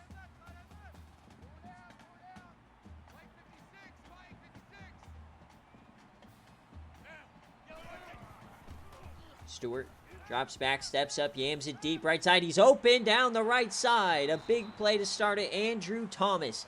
Here comes Texas. They still have all 3 timeouts. What a play. Across the 50 already. Plenty of time. Delayed give to Corey Copeland. I mean, I guess you can run the ball, but I'm not sure why you'd want to. 33 seconds left, 2 timeouts. Empty set, 4 to the left side. Motion man. Stewart has time over the middle. It's caught, and he's going to be short. So Charles gets 6. 28 seconds now. So after a great start, they've staggered off a little bit. 36 yards away. 4-14 on 3rd down. A stiffy from Corey Copeland. Down he goes after he used the last time out. Not sure why you run it there. So game on the line for Texas. 4th and 6. Bunch form. Stewart drops back to the corner, and it's caught. Joshua Archie, 18 yards. The drive continues. 26-21. 4 wide again to that left side. Stewart drops back. He has time. Flings it. Oh, that's risky. It's drops. Luckily, that was dropped with no timeouts. That would have ran pretty much the rest of the game off. It would have had maybe 1 play. So 19 yards away. Can Texas win it and stun the Clemson Tigers? 26-21. Dumps that off. Copeland has to get a first. He does. They got to hurry it up now. Maybe 2 plays left. 1st and goal. They will spike it here. Clock is running. So 7 seconds left. So if he goes to the end zone, it's 2 plays.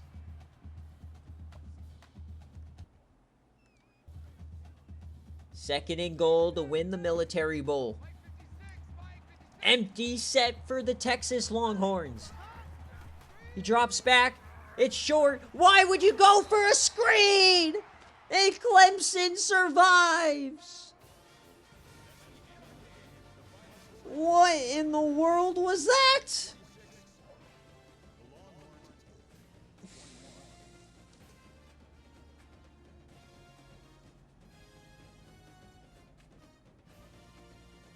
Just disgusting.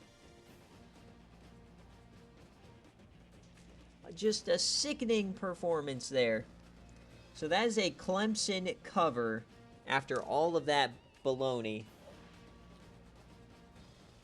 And Josh Brown is your player of the game. So the ACC gets their first win of the season. And the Big 12 goes to 0-2. So maybe is Coach Schwartz a little overrated here?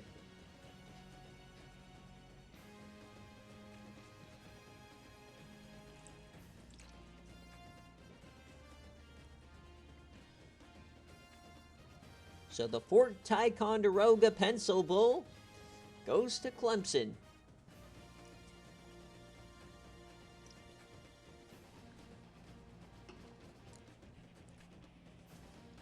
Yeah, this result did not move me. That was rough. They ran a couple of runs. The dump off, it's just work the sidelines, folks.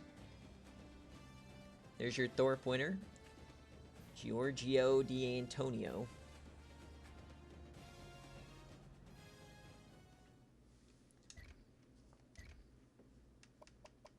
So Willie Hampton gets into the end zone, and it was Earl Wallace with the game winner. Patrick Stewart, 23 for 35, 241, and a tutty. Copeland gets 88. Willie Hampton gets 47 yards. 6 TFLs here for Josh Smith, 1 sack.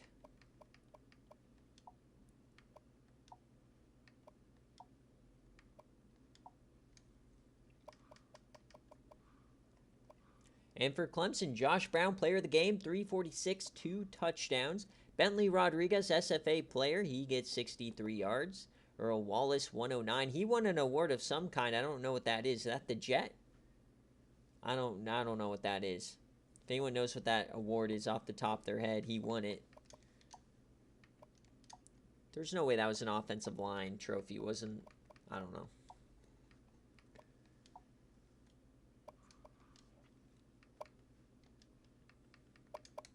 I don't think it was the Balentikoff. That went to Wake Forest guy.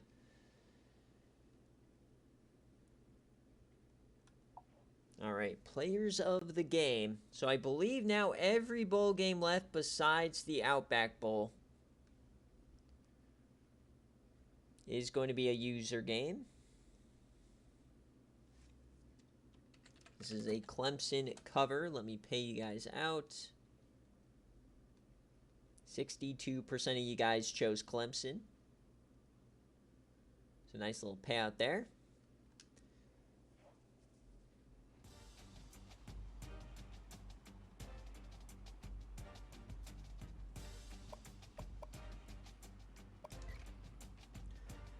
All right, next up, we are going to Boise State and Kent State. All right.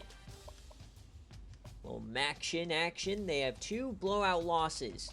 So what does this mean here in the brand new Old Alamo Bowl? So Coach Dune, if you want jerseys, sorry Blazing, cannot do the jerseys. It's a Patreon thing.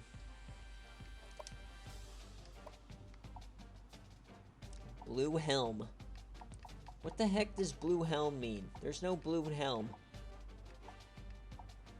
Anybody know what a blue helmet means? Oh, blue helmet. Oh my god. I was looking for the word helm. Just don't even pay attention to me.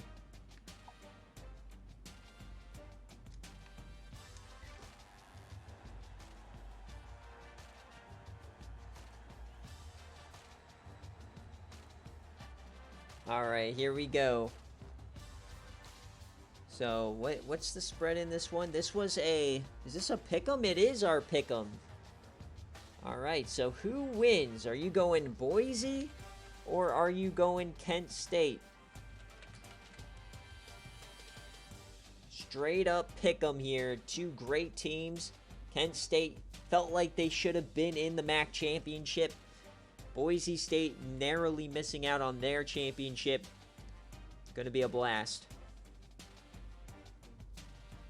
Remember, guys, off-season strategies on the line. So if you win a bowl game, make sure to DM me your choice of 2, 3, and 4.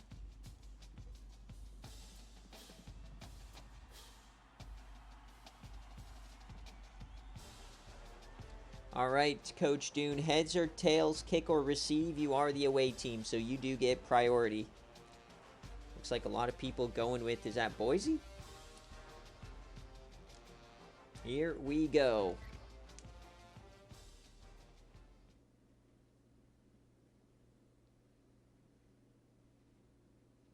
Heads or tails, kick or receive.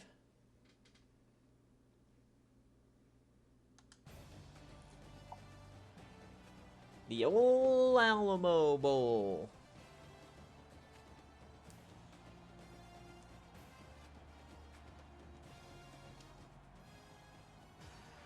don't see anything from Dune, so if he doesn't reply, it will be heads and kick as we are home of UTSA.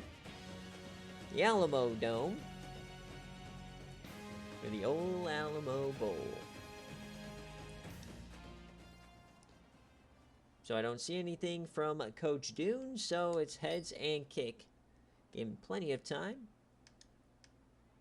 Kent State wins the toss. They will elect to kick. Here we go. Looking for a 10-win season for Kent State. Boise State back in bowl season after demoting from the Pac-12. Quick touchdown for Kent. 14-0. Here comes Kent State. Boise gets 3. Can Boise get one back? They do. All right, so Kent State had a chance to really put a nail in the coffin, but Boise State hanging around like they always do. Here we go, fourth quarter. Oh, no, not looking good here for Boise. Kent State might be a wagon. Kent State, oh, man, they're blowing the cheeks off of Boise, but they get one back. Remember, I cannot jump in unless it's a one-score game. Boise looking for a touchdown here. Can they get one? 7 seconds, and they don't get it. So a 15-point win for Kent State. They will get to a 10-win season. Congratulations, Kent State. That is an outright victory.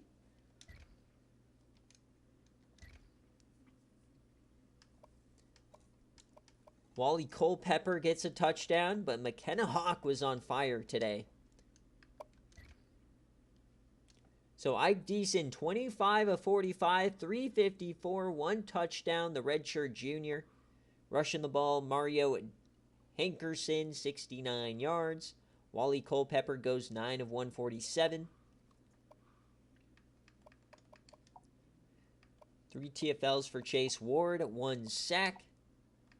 No interceptions, 2 deflections, and the fumble for John Coleman. Kent State, McKenna Hawk, the sophomore, 24 for 35, 292, and 3 touchdowns. Kentrell Byrne, the junior, 94 yards on the ground with a tutty. And Damon McCreamy gets over 100 yards. 3 TFLs for Deron Simmons, 3 total sacks, no interceptions. What a game, though, for Kent State getting it done. All right, so those Kent State truthers, 24% of you guys, 18,000 points on the line. That is a big oof.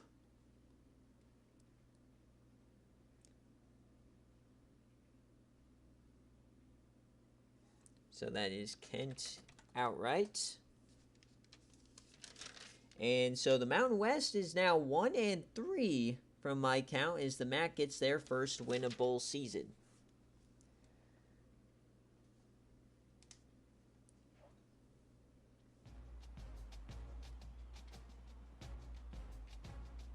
All right, next up we are going for D-Sleep and McNasty.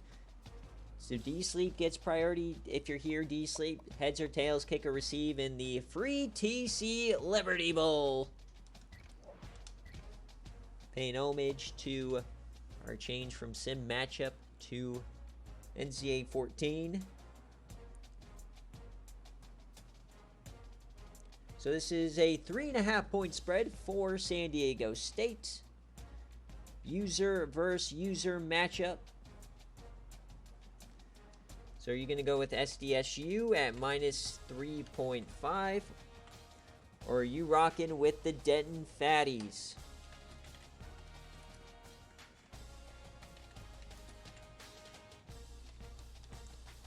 One minute on the clock. Go, go, go. I do not see jersey requests, but D-Sleep, if you're here, let me know.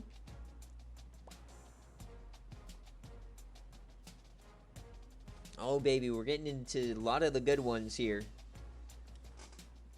All right, so now we got Conference USA and Mountain West matchup again.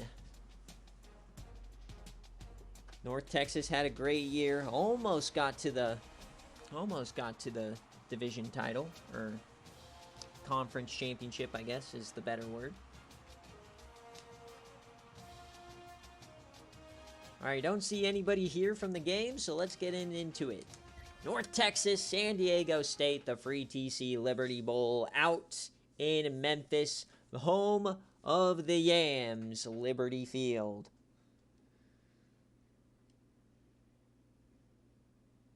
So San Diego State, Coach McNasty's back. Look at the chard. Look at the chup. They got a Denton fatty on that side. God, he's so fat. McNasty, why are you so big? The Liberty Bowl. Here we go. Denton Fatties versus McNasty. Heads and kick. Let's get her going.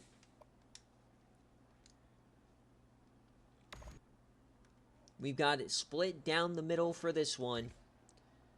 I guess North Texas wearing all white. They'll score first. Ed Bradley on the other side, 7-7. 14-7 now.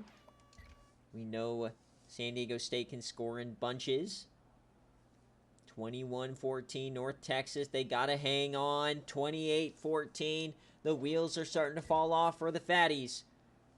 This is Gibby Gerbax returning for a revenge game against North Texas. I just remembered. A broken promise sent him to San Diego. And it looks like North Texas comes back. Okay, we got a game brewing. And that's a quick score for San Diego State. So remember, we can't jump in until the 2-minute mark. So North Texas, what are they going to do? They punt it. So they got to hang on, and they do. So they'll get the ball back. North Texas. Can we see a miracle? Here we go. Down 7 at midfield. The Denton Fatties. Axton Brasfield. Season on the line.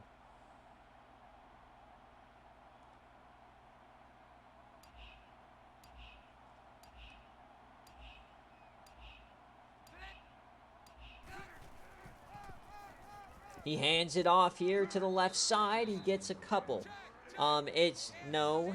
Off-season strategies are next season only. No, Florida man, you're wrong. Axton Brasfield to the flat. That's going to be... It's going to be caught by George Gritty the Fifth. March Madness is separate. 1st and 10, 90 seconds left. 3 timeouts. Axton Brasfield floats it over the middle. It's caught by Gritty the Fifth again. This is a great tight end matchup. You got Bob Backus and George Gritty the Fifth.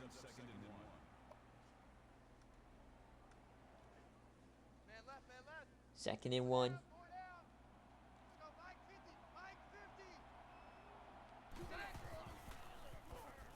Over the middle. It's caught and dropped. Axton Brasfield, he fit it in there. He's having a great day. 4 touchdowns. But it was dropped, and that's one of the big problems for North Texas. They don't have skill position players. 3rd and 1. North Texas needs a score. Ready the Fifth in motion. Brasfield over the middle. It's caught. He turns upfield and gets inside the 15. Paul Anderson. 1st and 10 under a minute. Can San Diego State find a victory? Kemba McLeod, the SFA player. Brasfield to the corner. Brasfield and tipped away. If he threw that just a little bit earlier, it might have had a chance.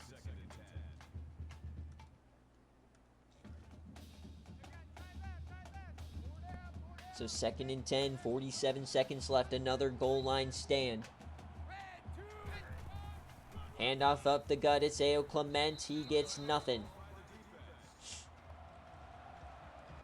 San Diego State now trying to preserve some time.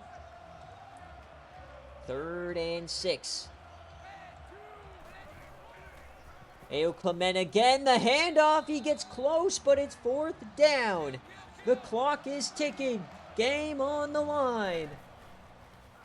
Brasfield. He has the time. He floats it and caught! George Gritty the Fifth. They tie it up. as Axton Brasfield is now the school passing record for touchdowns. He breaks it in this game. What a moment for the Denton Fatties. And they're going for two. They want to win the game right here. What a call. 2-point conversion. It's Brasfield. Brasfield, he throws it again. It's caught again. North Texas leads. What a play from North Texas. It's slipping through San Diego State's fingers. They're on the ropes now. They need a field goal. They got 30 seconds. Here comes Ed Bradley, his final game. McNasty talking to his quarterback.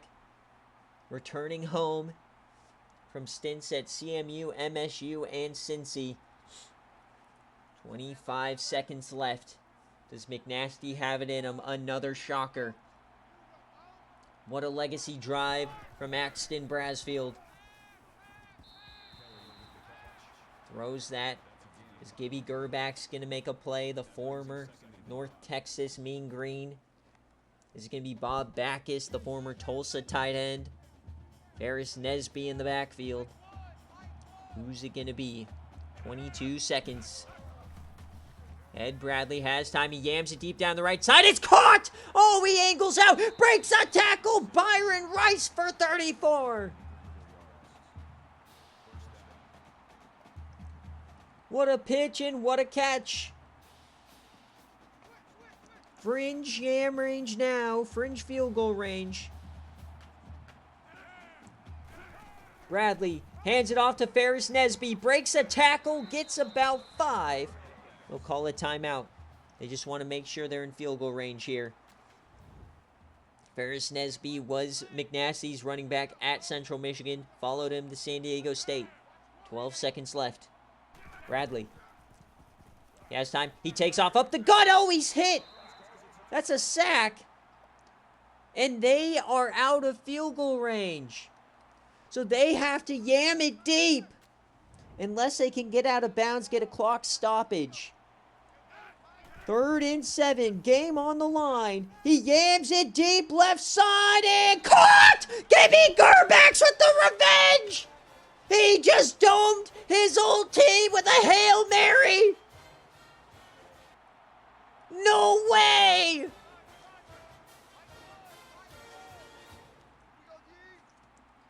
Incredible moment.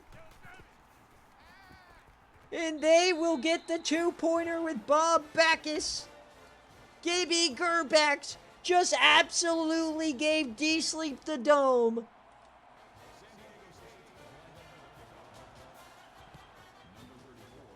His former team. D-Sleep breaks a promise and then loses on a Hail Mary to the very same player. What in the world? 3 seconds left, it's not over. Does the Denton Fatties have a 75-yard miracle?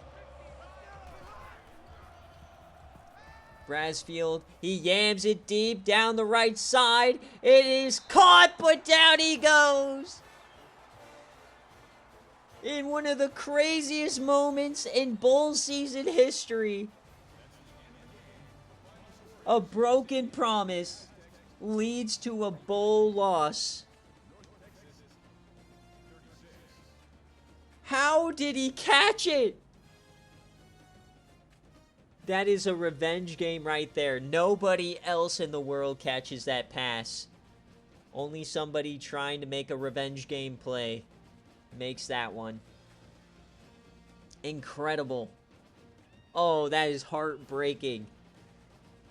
Brutality. Ed Bradley, your player of the game. What a way to finish it. That is a San Diego State cover. Heartbreaker here for North Texas. And will that be the final game for North Texas? I know that D-Sleep was potentially wanting to switch teams. What a moment. North Texas goes for 2. And then McNasty dome shots him. with his former player. How does he catch this? How? The fadeaway catch. I don't know how on earth did he catch that. Incredible. And then they catch the Hail Mary, but of course, needed him to stay on his feet.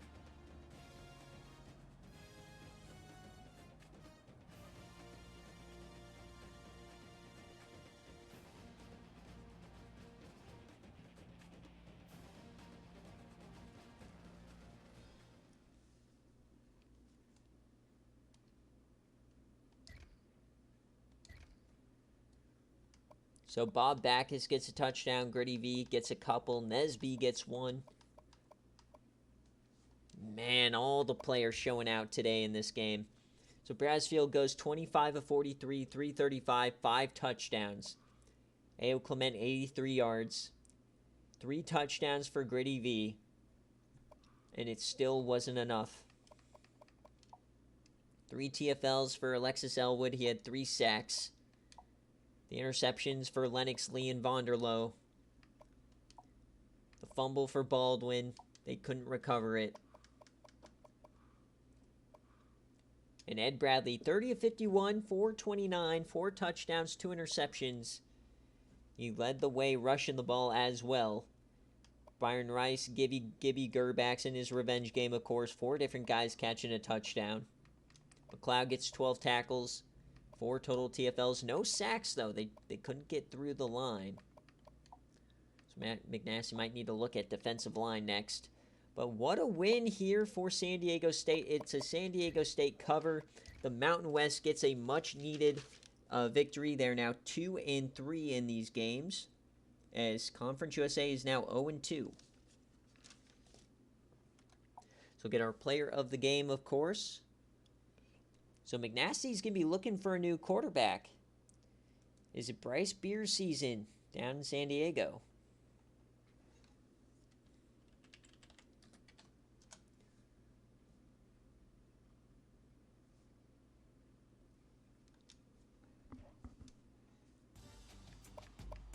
No? Maybe it's a smoke screen. All right, next up, we are going to the Hog Honey Mayo Bowl. We got the Beanie Babies, and we've got SMU and Coach Mushbrain. Oh, man, this is going to be a fun game. Wandale Hootie, Scotty Bean. This is a Illinois 2.5-point favorite.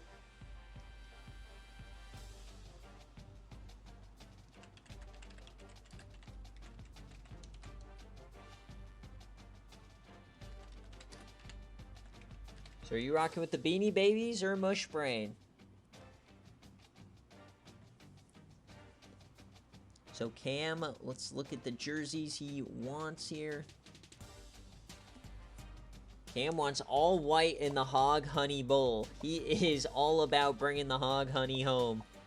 The newly branded Hog Honey Bowl, of course. Got white. Gotta get the white gloves.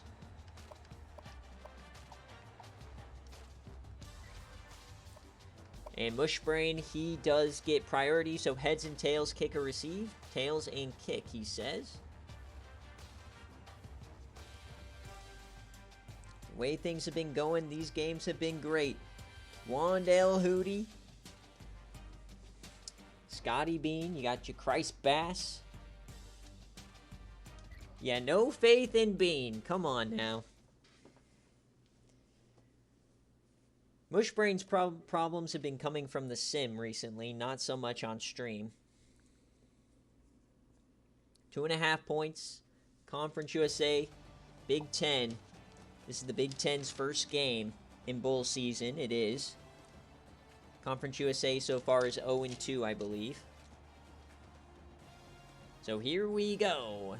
The Hog Honey Mayo Bowl. Oink, oink, oink. Wherein they're all blues.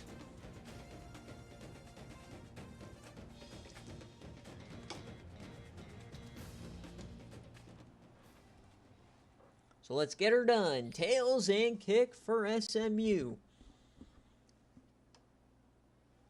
And Scotty Bean wants the ball. Illinois on their own right picked receive. So here we go. And they score. All right, Scotty Bean, they fire off a quick 21. Whoa! Scotty Bean, 28-0. Come on, SMU, fire it back. There you go. Please. Come on, this game is destined to be close. Please. I know they're going to come back. No! Illinois dome shotting. The Hog Honey might be going back to Champaign. 44-17. An interception by Wandale Hootie. Another touchdown. We got a 50-piece in bowl season.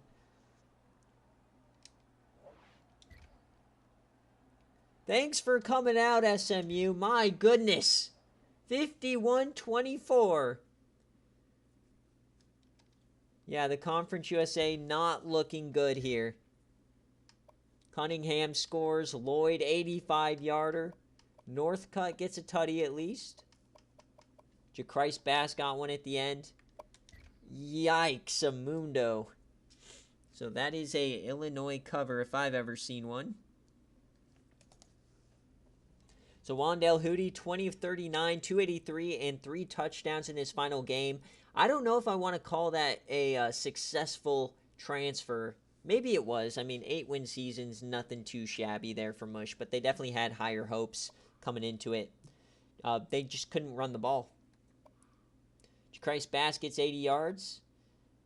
106 for Northcutt. Yeah, true. You did get him for $30K. 1-year starter for $30K. Get you 8 wins. Nothing to cry about. Giddy Up Min gets 2 TFLs and a sack. This only increases the Bean hatred for what he did versus Wisconsin Cam. I hope you know it. He had this in him. Why couldn't he do it against Wisconsin? He had to do it against Wisconsin's former coach. That's disrespectful. 26 for 38, 464, 6 touchdowns. Oh my God, this guy's a sim merchant. Only 27 yards on the ground, bum. But 126 for Arlo McKeever. That was a big game for him. He needed to have a good game. He's been a bit crappy lately. Nigel Cunningham gets 2 tutties. 4 TFLs for Amir Sampson. 2 sacks total. The 1 pick for Chris Scales. No fumbles. All right. So, one of the more hyped games coming in, 51-24, turned out to be one-sided. That's all right. We move on. So I've got 19 games. So Scotty Bean, Wandale Hootie are your players of the game as Illinois covers the spread. Let me pay you guys out. 56% of you guys went with SMU, so the minority. Man, I'm starting to think none of you guys know ball. The Conference USA's 0-3 now. Big Ten starts out 1-0.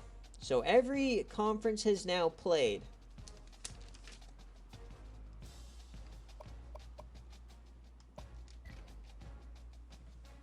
As we continue to move on, and next up, we've got another Conference USA team.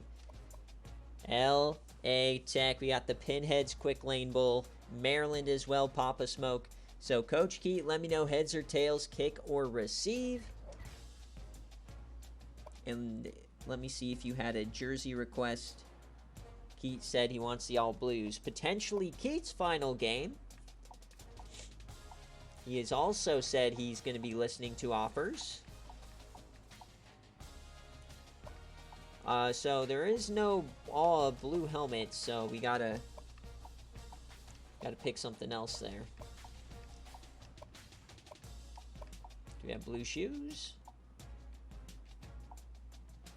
I guess we'll take that. Alright, we'll go Stars and Stripes helmet. I guess that's the most blue-themed one, I guess. Alright, so Terps and LA Tech. The poll... Oh, I did not put out the poll yet. This is a pick'em game. So, who wins? Are you rocking LA Tech? Husky Boyle, potentially his final game? Or are you rocking with Maryland and Papa Smoke? 1 minute on the clock. Get those Bobanos going.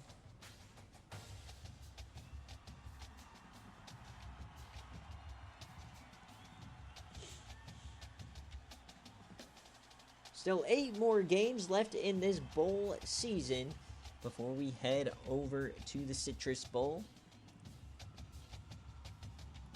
Oh no, Keats already, he's hating on the uniforms. Does he already have 1 foot out the door?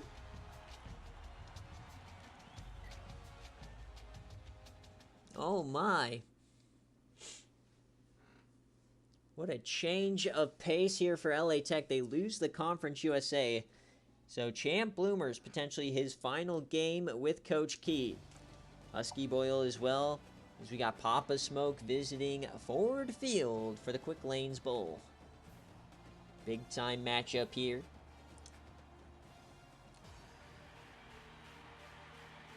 Now, LA Tech might be catching Maryland. They already won their bowl game, the Battle of the Beak. That's their biggest game of the season. Took down Jarkus with ease. So, tails and kick for the Bulldogs. Andrew G is a captain. Hilarious. Here we go. How will this one end? Long drive. Man, that looked like a stock up and down kind of movement there. 7-0, it works. 14-0 for LA Tech. What a first quarter. So LA Tech with a hot start, making up for the Conference USA's disaster start to bowl season. But here comes Maryland. They get one back. Maryland coming again. Can they tie it up? Yes, they do. 1 minute left, and LA Tech can't bring it in. So second half, we got a tie game. Who's going to blink first? Maryland, 17 unanswered points. LA Tech, they tie it up. All right, so these teams are going bar for bar. We're going to go one possession at a time now. A lot of 3-and-outs, a lot of punts. And there's a field goal for Maryland. So LA Tech on their back foot. We're going to go one play at a time. It's 4th down. We cannot jump in yet. And they punt the ball. So can they get a stop here? 2nd and 13. 3rd and 11. 4th down. So LA Tech, legacy drive on the line. They'll get one chance here. As, oh, they did color rush for us. I didn't realize that we got a color rush game going. So the Pinheads, Quick Lane Bowl. LA Tech gets their chance. Potentially Husky Boyle's last action in the SFA. So if the Keat era is truly coming to an end, will it be with a cherry on top or in disaster? Champ Bloomers in the backfield. Brother, where's Husky Boyle? You cannot tell me this bum is hurt. No! Husky's not in the game. Did Husky opt out? No way! He was in the game at the start. Brother, no Husky Boyle. I'm going to be sick.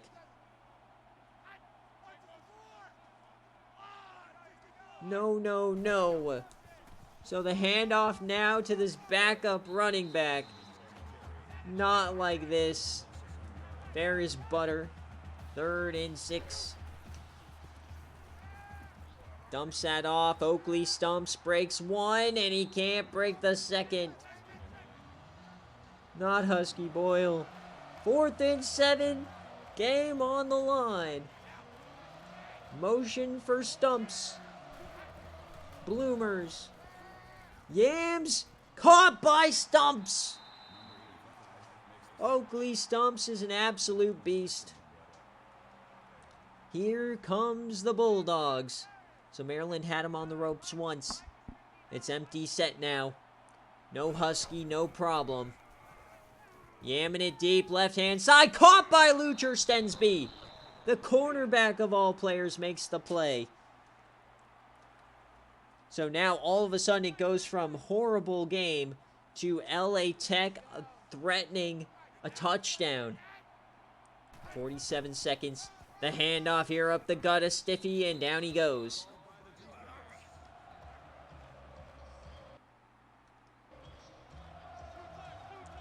Second and 5, 43 seconds left. Can Maryland get a goal line stand? Handoff, down he goes. Husky would have broken that tackle. 3rd and 7. Field goal likely send us to overtime. We've only had one OT game so far. That was in Watch Party. Stumps in motion. The snap for Bloomers. Bloomers, he evades. Down he goes. Sack for Maryland. They'll hang on. So the field goal to tie it up. Will they run clock here? No, they won't. So they will just tie it up with 20 seconds.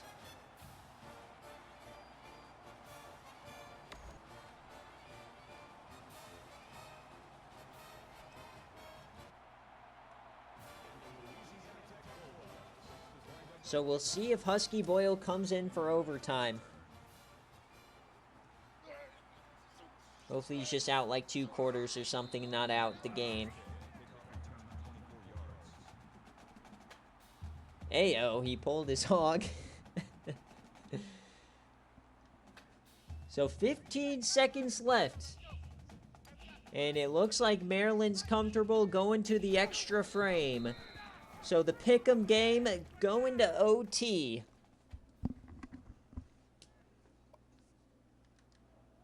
Oh, baby. All right, Key. Heads or tails, offense or defense?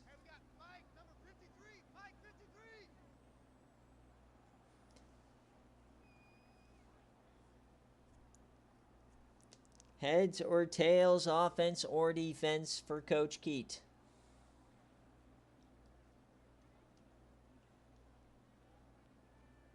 Heads and offense? Blood wants offense. Nobody ever takes offense. All right. I guess he wants Husky Boyle on the field first. So here we go. No Husky Boyle. He's out of the game. So Champ Bloomers. Over the middle, it's caught by the running back. And first down, no, they'll call him short. Dwayne Williams. 2nd and inches. How will this OT game go? Oh, baby. Handoff. Oh, it's a keeper for Champ Bloomers. Oh, but he trips over the only guy in the way. Just run to the sideline, Champ. What are you doing? Oh, he had a chance to score. Under center. Floats it. Caught.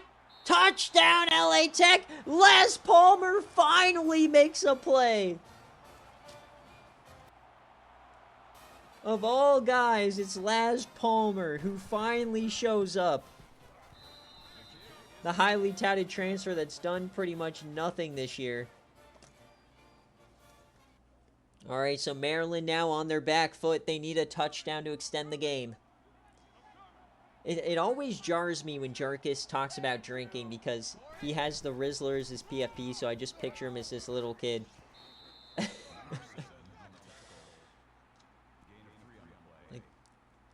For whatever reason, I think of Jarkus and I think of the Rizzler. All right, 2nd and 7. Benedict Hasselbrook. Cade McKinstry there at tight end. Andy Newton. Kiki Okacha. Who's going to make the play? Hasselbrook. He has time. He goes down. Donald Cox with the sack. Maryland on their toes. The Terps are in trouble. 3rd and 14. The blitz, the floaty, the catch by Andy Newton. It's 4th down as Hasselbrook goes over 4,000 yards on the season. Andy Newton in his final game. So game on the line right here. LA Tech. 4th and 7. Hasselbrook. The delayed give. What are they doing? Oh no. So LA Tech wins the game. Congratulations to Coach Keat. Make sure to claim your offseason strategy. Even if you switch teams, it follows you. Laz Palmer with the game-winning touchdown. And that's an LA Tech outright.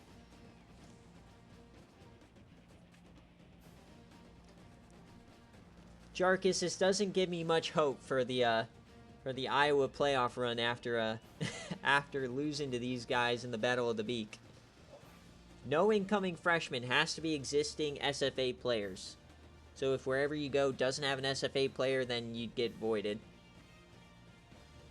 So then it would have to go to somebody you get in the transfer portal if they're an SFA player. But even then, I don't know, because that's incoming. It has to be existing roster. Yep, Maryland's in the ACC, so Conference USA gets their first win. Big Ten gets their first loss, I think. 27-20. There's plenty of time, Coach Phi. Remember, the CFP games are double points.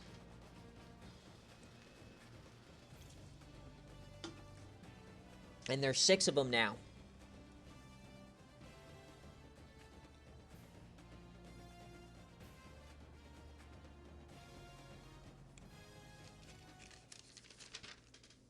Oh yeah, that's not Big Ten.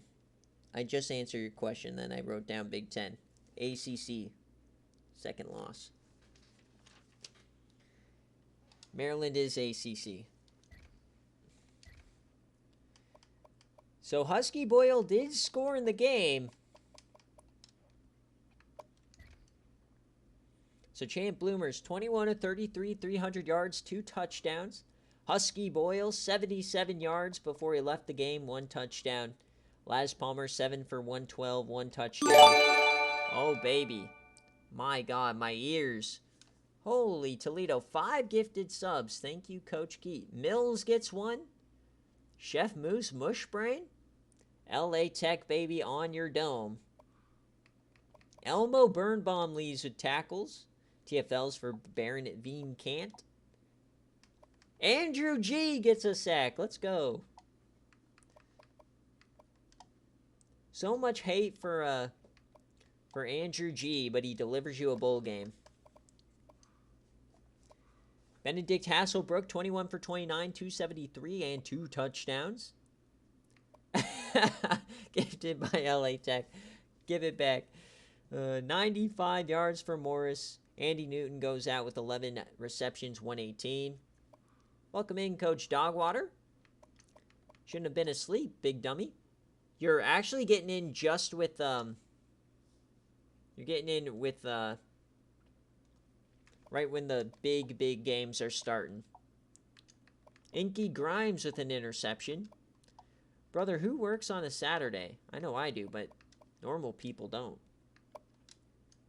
So LA Tech with the outright victory. Let's pay you guys out. Congratulations. 48. Bang, bang, bang.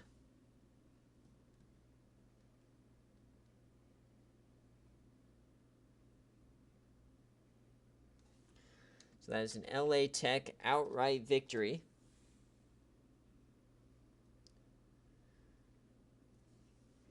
I normally work on Saturdays, but I didn't think that was like a thing that a lot of people do. You know what I mean?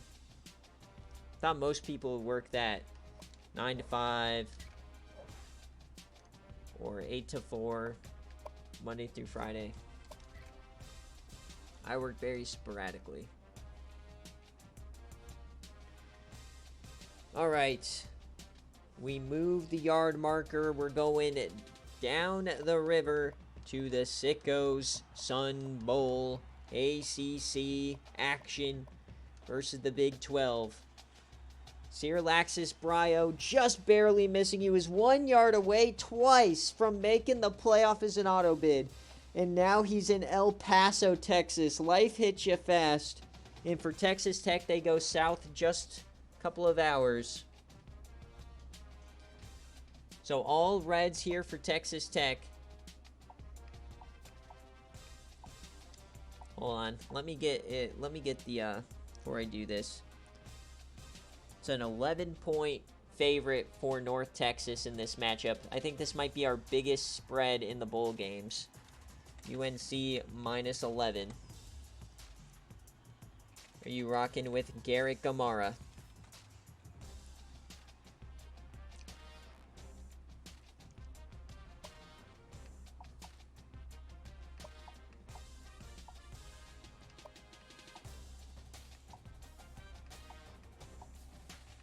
Do you have a red helmet? That's the question.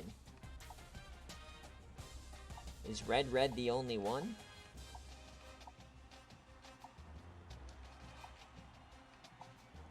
Yes, it is. Alright, so we'll go red. Now, which red do we want?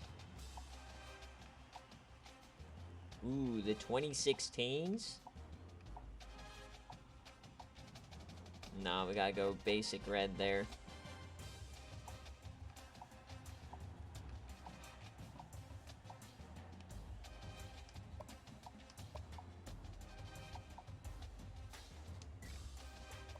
Alright, Sirlaxis Brio. Make sure... Oh, we got a... Is that a raffle ticket? Mushbrain, please DM me that you got a raffle ticket. When's the latest I can buy a raffle ticket? You can still get the raffle tickets all through the CFP. Because the... you just have to do it by the end of the national championship. Because the raffle is rolled in the stream that's right after the natty for coach firing.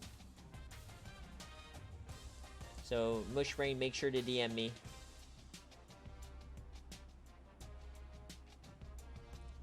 Alright.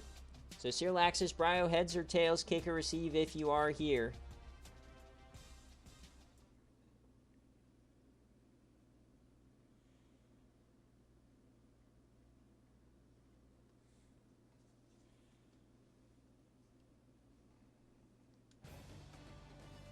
Looks like we got a hype chest. I don't know if you guys can keep these or if I get to keep them, but we get a Who's This Diva emote. Hype.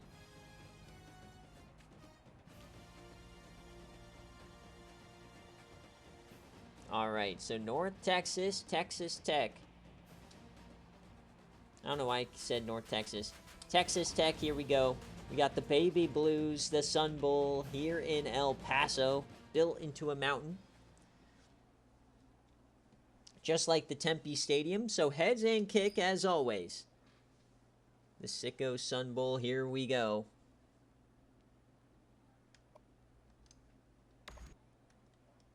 On your dome and in your home, the Sicko Sun Bowl arrives once again. Texas Tech, a very outstanding year for them. And they lead North Carolina, who's in the Natty last year. Bob Rubshaw, of course, he is playing 14-13. We're going back and forth. Got Manju Moonman on one side. North Carolina leads at halftime. This one's been a great game already. This one is destined for a good ending here, folks. 21-19 as Texas Tech takes the lead. Okay, I can't even jump in right now. And bang! Bang, bang, bang, a 46-yard run by Jason Manning.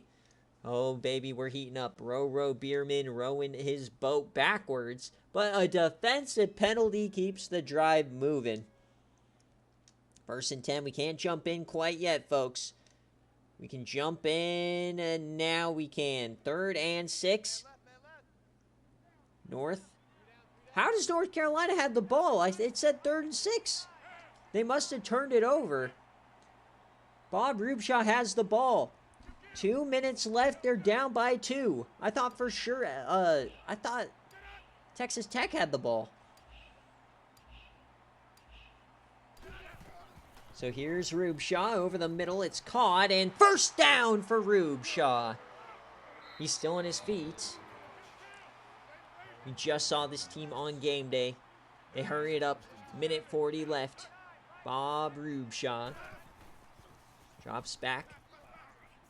Fires it, and that's another catch for Mike Manning. No illegal touching called. He stayed in bounds. Minute 30. Here we go, Rubeshaw. He takes off. Rubeshaw, he has some room. He gets through the defender. Another 1st down. He, as we always say, he quietly has some decent speed, some decent wiggle. Even though he's meant to be a tree stump. 3-man rush. Yams that one in. Broken tackle. Johnson gets 9. Field goal is good enough. They have one of the better kickers in the country with Briggs. He has an absolute cannon attached to his foot. But he sometimes struggles with accuracy. Rubeshaw. There's a nice catch from Jonathan Talley, his #1 target.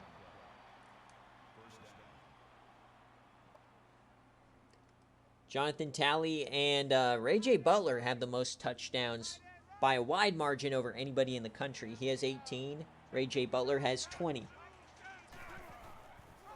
And it's a keeper here for Rube. He stiffies 1, and he gets 4. Cale Copeland tried to rip it out. How is this game going to finish? 50 seconds left. All 3 timeouts in the bag. Over the middle, it's caught by Johnson. And Texas Tech starts hanging on to the timeouts now. Sicko Sun Bowl coming down to the wire. 1st and 10. Handoff for Jason Manning. They feel it coming. North Carolina, one of those teams that knows how to win a football game. 43 seconds. Manning again off the edge. Down he goes. So it will not matter. North Carolina could sit on this and kick the field goal. And that's probably what they're going to do. 3rd and 9. Handoff for Manning. He goes backwards. So Texas Tech at least makes it a little bit more difficult. So here's the kick to win the Sicko Sun Bowl. North Carolina. The kick. It's up and it's good. But they left some time on the clock. They left 18 seconds left. They could have ran it out. They want to give Garrett Gamara, Manju, Moonman a chance. So here's Manju Moonman. Does he have a 79-yarder in him? 15 seconds in a dream. 78 yards away. Garrett Gamara. Top of your screen is Manju Moonman. The snap. Garrett. He has all the time in the world. He yams it deep down the seam, and he must have gotten affected by that hit from behind. I thought he got it off. Only 200 yards on the day for Garrett Gamara. The transfer from Florida.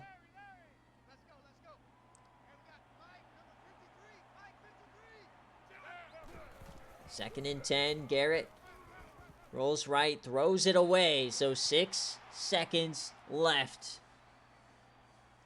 Can we see a Manju Moonman miracle?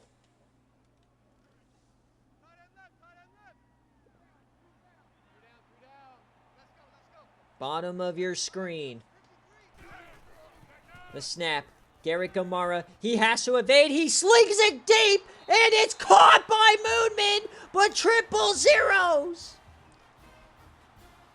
Moonman with the acrobatic catch, but it doesn't matter. What a flick of the wrist from Garrett Gamara. Instant pressure. He flings it 60 yards. But not even close to the end zone.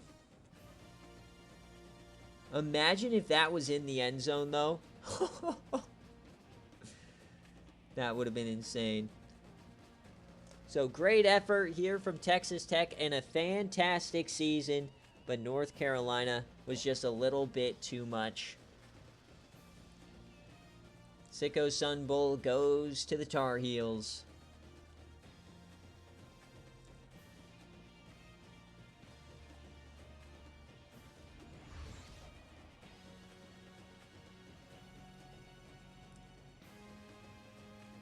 $29-28 is your final. How does Manjube come up with that catch? You guys are exactly right. That is a UNC no cover. So we'll pay out the Texas Tech bettors. The 57% of you guys trusted in them. They did come through.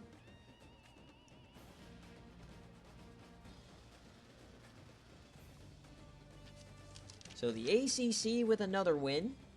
They're up to 2-2, and the Big 12 0-3 from my count. So Big 12 in the Conference USA looking a bit stinky cheese. So here we go. Bierman got a tutty. Garrett Gamara a couple rushing touchdowns.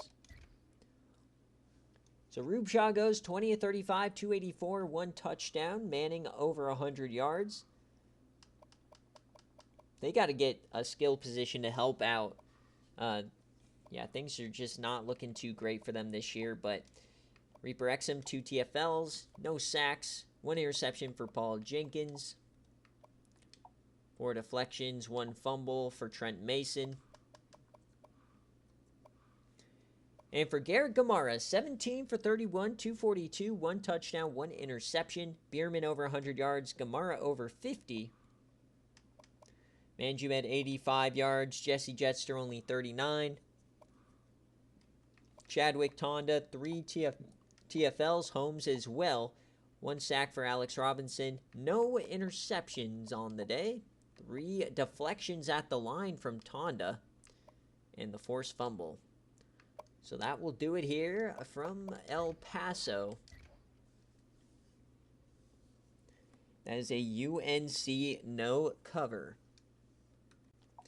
So today, after the Citrus Bowl, I will give an update on BearCave standings going into the CFP first round games. Remember, they are all double points. So we'll get a good look to see kind of what happens. All right, so next up, we are going to, I believe, the Barclays Las Vegas Bowl. For those of you newer coaches, Matt Barkley is one of the most lore-heavy SFA players of all time. Back when we used real-life players, so that's why we give him the Las Vegas Bowl moniker. As we got a lot of Big Ten action still to pound through. My goodness. LSU taking on Ohio State. So, Llama, if you're here, heads or tails, kick or receive. This is a 6-point Ohio State favorite.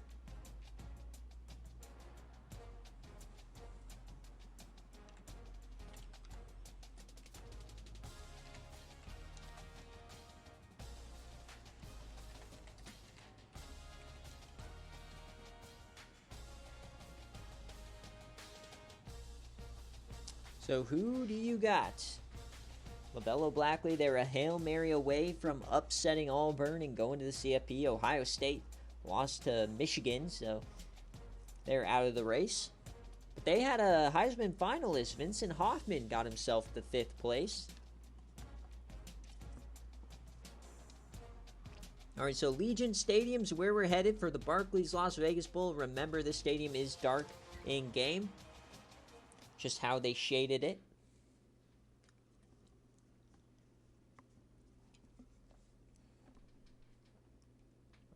Eighth best scoring offense in the country.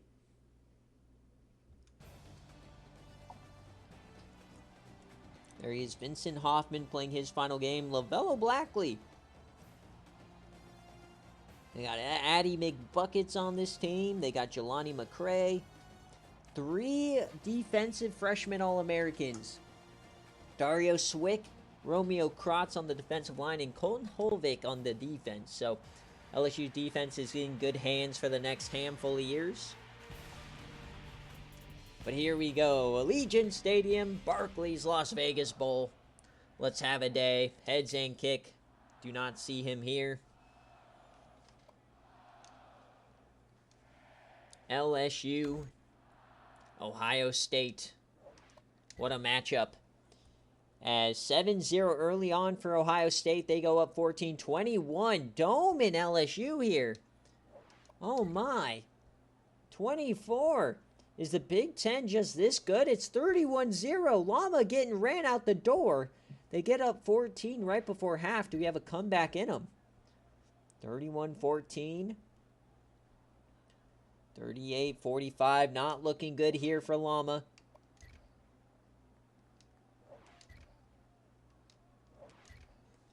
Nathan, I posted the schedule in chat. I think it's Auburn and UTSA to start us out.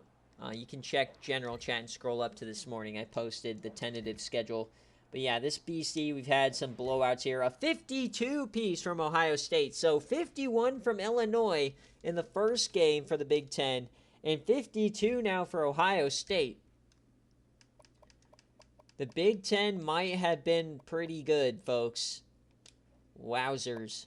LSU gets dome-shotted. LaVelo Blackley had a good game. 20 of 38, 317, 4 touchdowns. Addy McBuckets, they could not run the ball at all. Jelani McRae only 3 catches, but 2 of which were touchdowns. So much for those freshman All-Americans.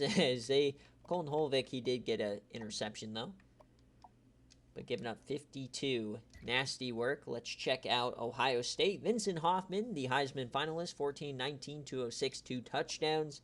Pat Stone had 195 and 4 touchdowns. They just ran it right down their throat. 12 tackles for Blair, 3 TFLs for Roberts. He had the only sacks, no interceptions, a couple deflections, and 1 fumble for Derek Cook.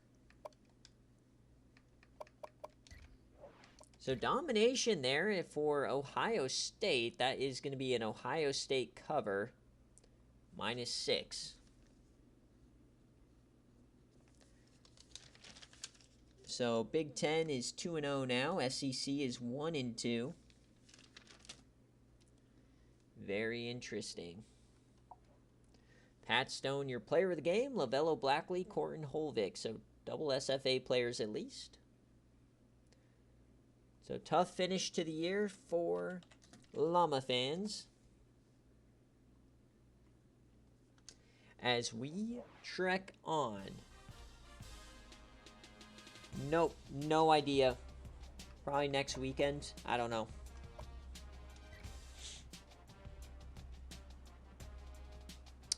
Alright, BYU time. Is it time for the Latina Juice Gator Bowl? I think it is, folks. Oh, baby. The Tax Slayer Latina Juice Gator Bowl. BYU and Penn State. Coach Dave, if you're here, heads or tails, kick or receive.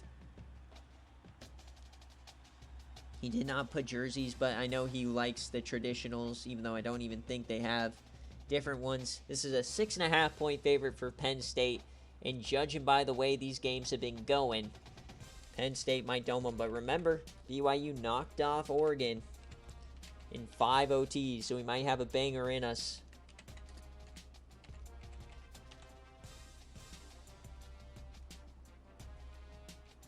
So who do you got? BYU, Penn State, we're now officially in ranked territory. Rest of our games are fully ranked matchups. LSU, Ohio State was the last one where there wasn't a ranked, or both ranked teams.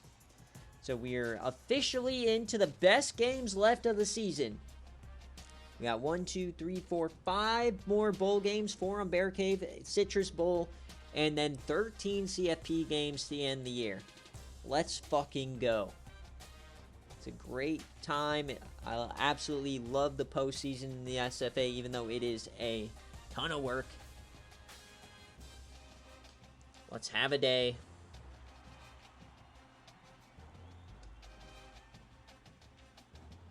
All right, we're going board with Penn State. Here we go. It's a great day to have a day, folks. Penn State, great turnaround, hiring back Coach Dave.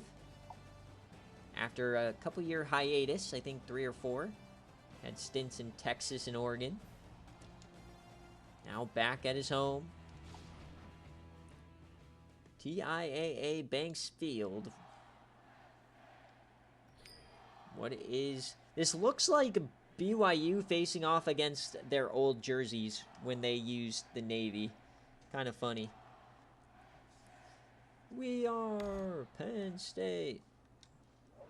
So here we go. The Latina Jews Gator Bowl kicks off. BYU gets 6 first. Penn State takes the lead. 13-7, 14-13. Very back and forth here. BYU proven they belonged in that final top 25 ranking. That was in the CFP rank. Here they come. 20-14. They have the lead. BYU. So we're going to go one play at a time. Make sure that we watch the end of this game if we can. Penn State has the rock. Oh no! Levi Kazaruni not in the game. So they're just running the ball. R. Williams is their backup, and they score a touchdown. And the backup quarterback ran it in. So Levi Kazaruni not in this game right now. More backups being forced to make plays. As it's 4th and 10, we're jumping in. They will punt it. So BYU down 1 is going to have to punt the football. They're going to have to hope their defense can get a 3 and out. So Penn State can end it right here. What a hit. Earl Snyder Sr., Shamar Winter trying to go out heroes.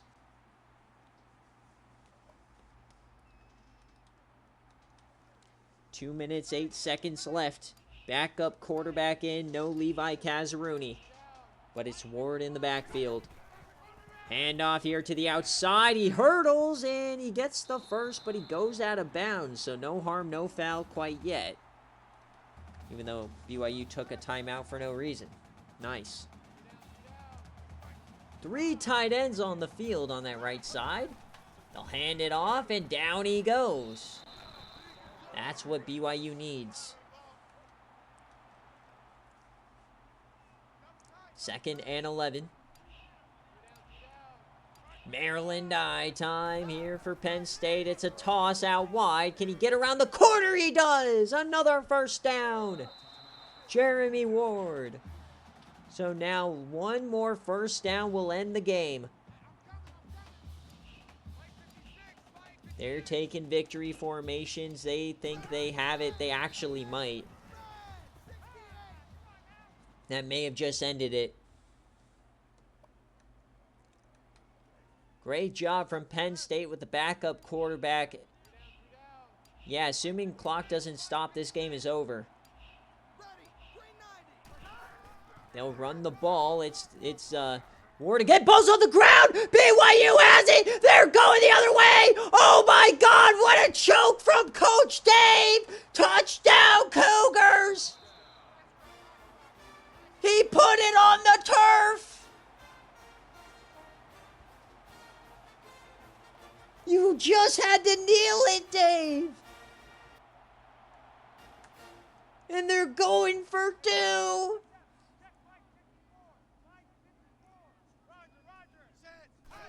Coach Jackie Moon knows how that one feels. So now Penn State needs a touchdown. They had the win. They just needed to run 2 plays. Oh my God. What a moment for the Cougars. If you guys remember against Ohio State earlier in the year, they were in a similar situation. They had the lead. All they needed to do was run clock, and Levi Kazaruni gave up a scoop and score. The game went to OT, and Penn State survived.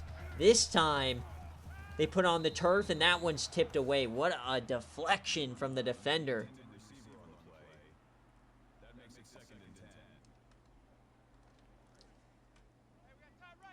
So no Levi Kazaruni to bail them out. They need a touchdown.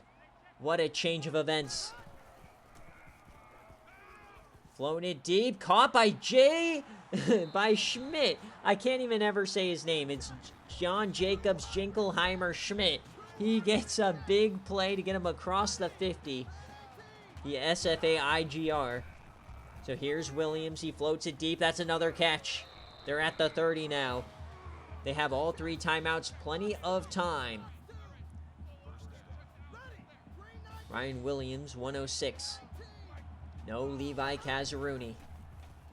Williams over the middle. It's caught by Baker again, and he gets 9. They have to take a timeout. So down 5, 21 yards away. Can Penn State bail themselves out?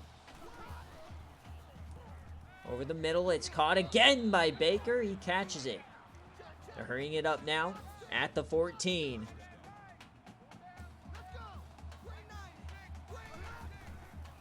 Williams, he takes off. He had a touchdown already. He slides. Didn't want to take another hit. Another game coming down to the wire on the goal line. 7 yards away, 29 seconds. Split backs. Can BYU survive? Snap.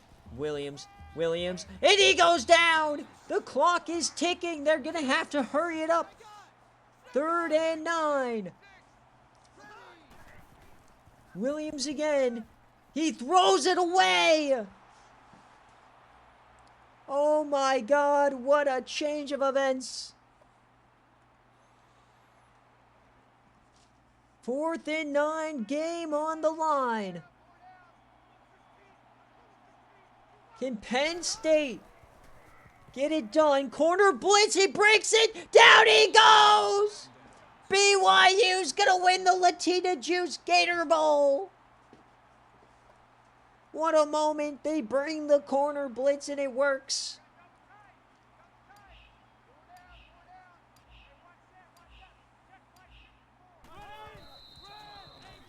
They call their timeouts and Coach Dave is in shambles.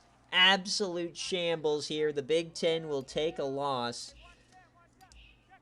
after Jeremy Ward puts it on the turf. The 6.5-point favorites going home empty-handed as BYU will win outright, folks.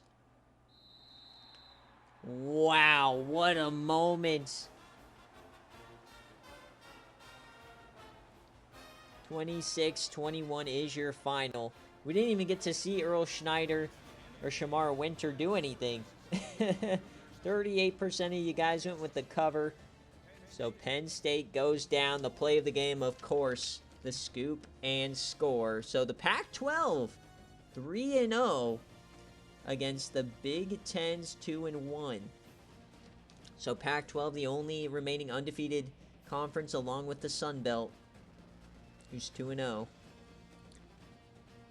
Worst records are Big 12, 0-3. Conference USA, 1-3. Very interesting. Shamar Winter, your player of the game.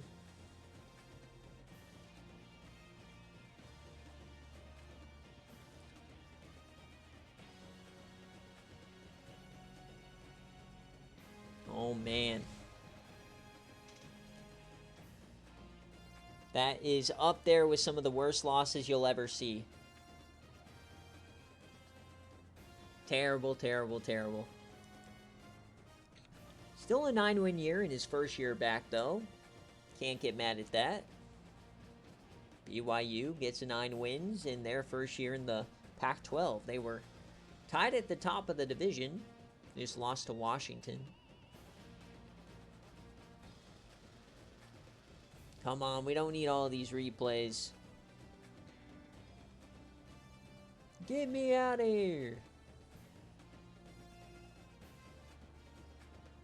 Bum, bum, bum, bum, bum, bum, bum,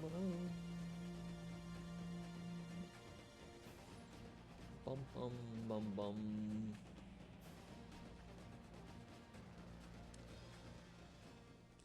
All right.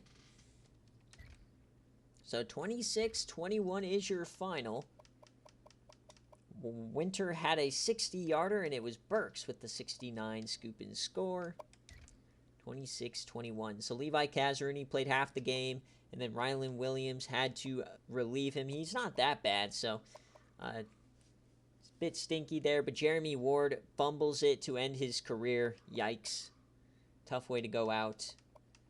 Wade Tweedy goes 2 of 10.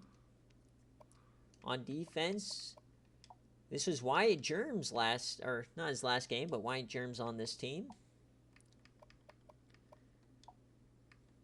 Cannot believe Wyatt Germs not on Iowa's playoff team. That's crazy. And for BYU, Earl Snyder Sr., 17 of 36, 215, 0 touchdowns. Shamar Winter, 14, 122. 3 TFLs, 5 total sacks. So they were getting home to Penn State over and over, it seems. And the 2 fumbles, of course, with the one Jared Burks taken back all the way. So that is a BYU outright victory for those scoring at home. Had a great BearCave session already.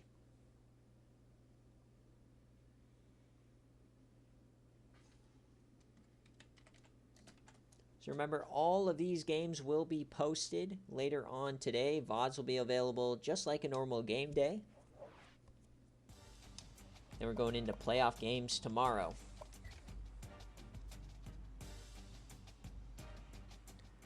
All right, next up is Michigan and Florida State. We've got the Sleepers Peepers New Orleans Bowl at the Superdome.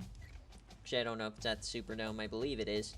Mango, if you're here, you do get priority. But if you want, do you want some, if you want special jerseys, Jackie Moon, let me know.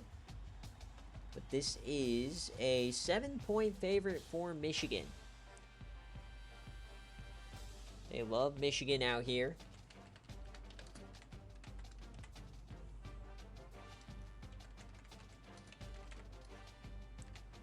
Seven-point underdogs. It's a disrespectful line to FSU. Kiki's not here. Uniforms can be dealer's choice. Get funky. Oh, baby. I'm not going to change Michigan. They're going all whites, so we can go a little funky. There's just something about this white helmet that I love. I don't know what it is. I absolutely love the white helmet for Florida State. I don't know why.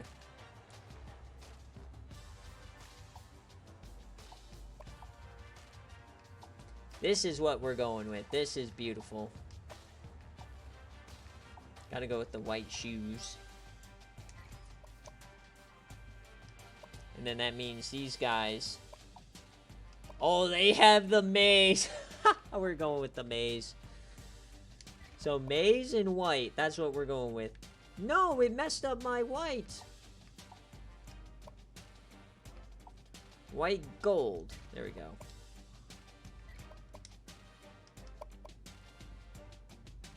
Heck yeah. Alright, I don't see Mango. So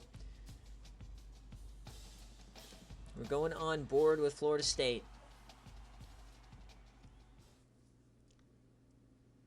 The Sleepers Peepers New Orleans Bowl used to be the top 2 G5s, but it's been adjusted to be our 4th biggest game.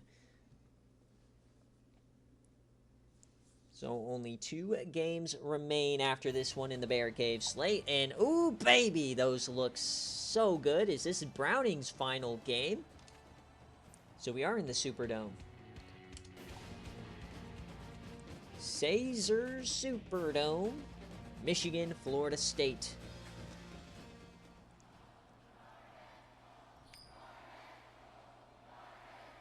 So 7-point spread.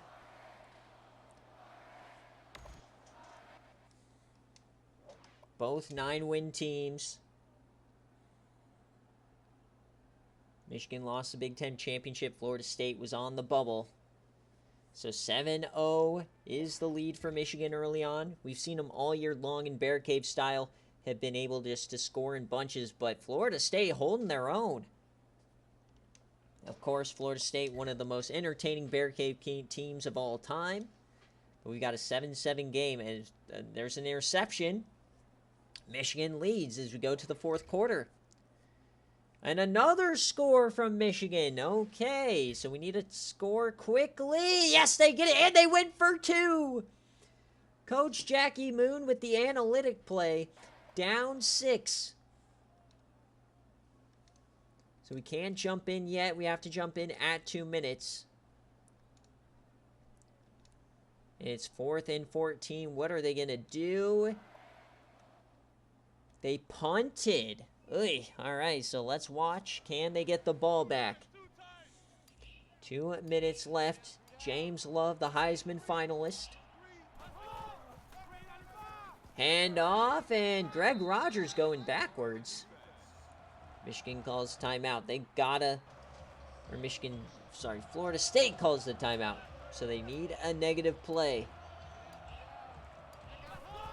Hand off, Rogers, and he goes backwards. All right, that's what they needed.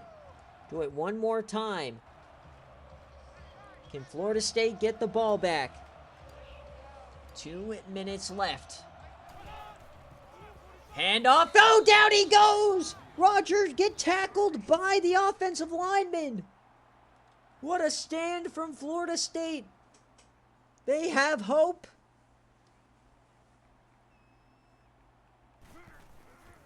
It's a 7-point. So, because Jackie Moon went for the analytic play, he's no covering.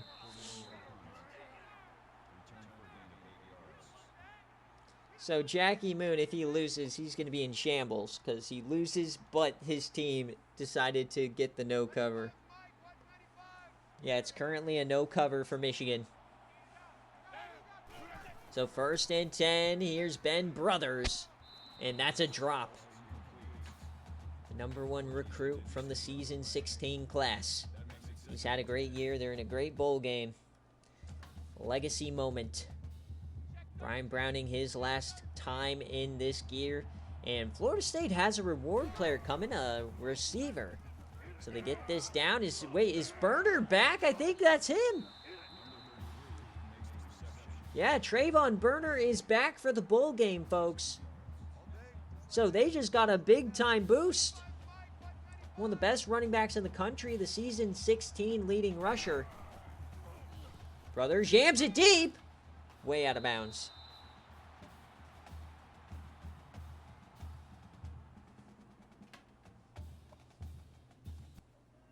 So 21-15.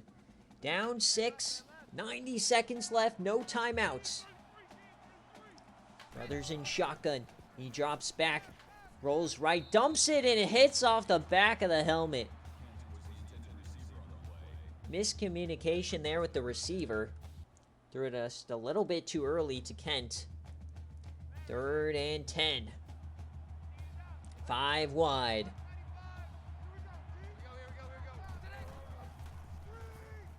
Ben has time, yams it deep left side. It's caught, but flag. It's going to be offensive pass interference. Took way too long to throw the bubble, and they'll decline, so they're actually going to say he was out of bounds. So that actually probably helps Florida State. Instead of it being 3rd and 20, it's going to be 4th and 10. I think you'd rather have a 4th and 10. So game on the line right here. No timeouts for Florida State. Brothers drops back. It's a screen. Trayvon Burner with the season on the line. Cuts outside. Down he goes. Turnover on downs. Michigan's going to win and no cover.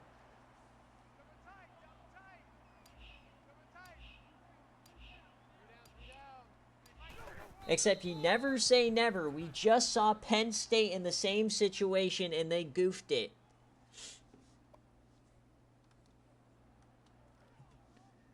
So never say never, of course.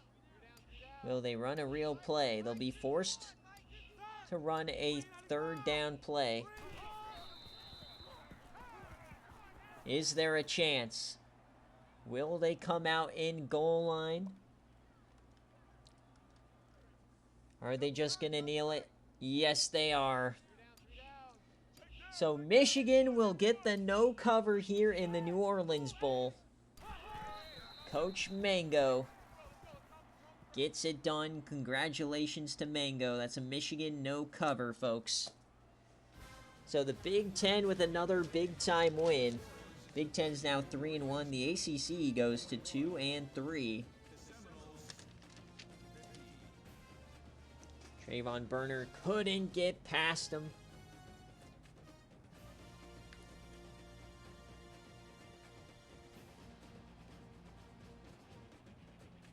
So only 39% of you guys went with Florida State. They covered 21-15. James Love, Heisman finalist. He's had a lot of slander in his career, but a great ending. Win in the Superdome. So 2 games left on this BearCave slate.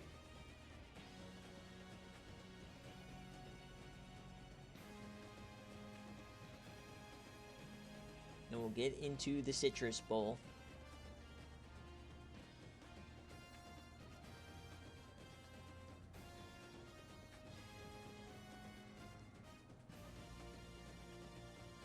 But come on. Come on, brother. Thank you for that picture. That's what we wanted. A snapshot of the O-line's ass.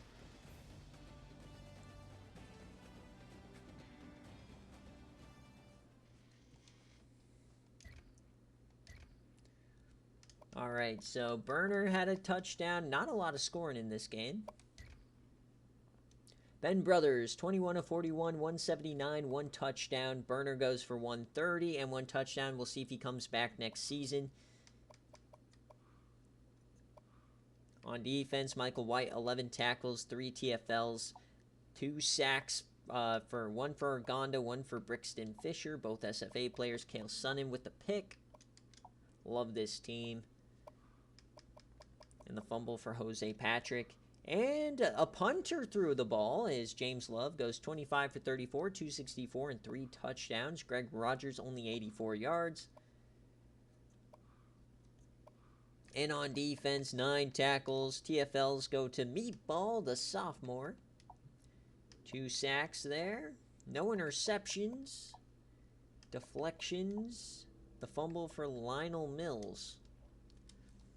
Alright, so 2 games left in this very long BearCave slate. We're pushing 3 hours.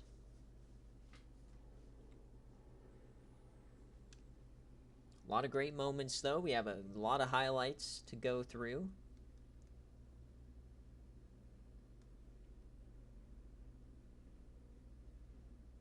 So that is Michigan no cover.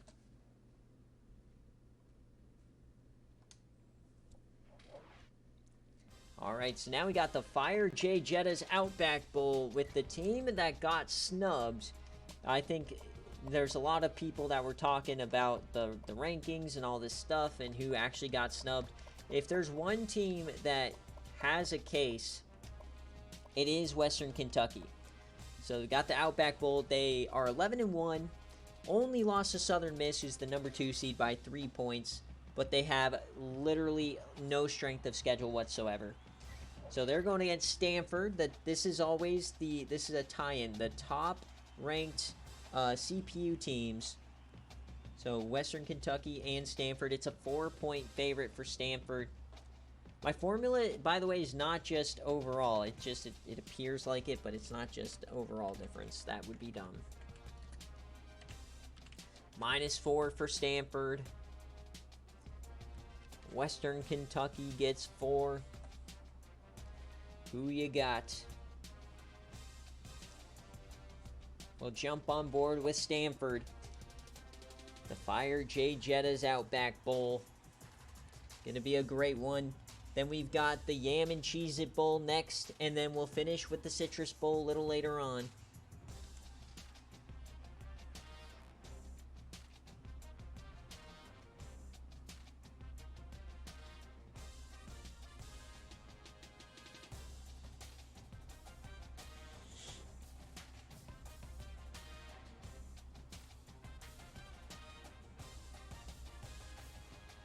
All right, Stanford, Western Kentucky. You should watch the game, Dogwater. It went to double OT, but it's a bit ironic. It's the inaugural winner of the Legion of Dread Arizona Bowl was none other than the Florida Gators, your former team. You should watch that game though, because it was all sorts of great moments. It felt like there's 2 Josh Gamaras playing. Tons of turnovers. Terrible quarterback play. Double overtime. And there's also a ton of Seabass moments as well. Lots of field goal moments. Yeah, it was watch party. So here we go. A rainy Outback Bowl, Raymond James Stadium. Stanford, Western Kentucky.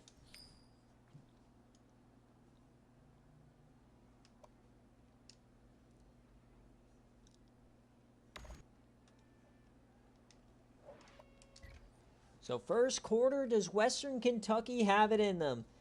Are they going to win this game, or is Stanford going to stand tall? 7-0. Maximus Mays III, they get 3 points.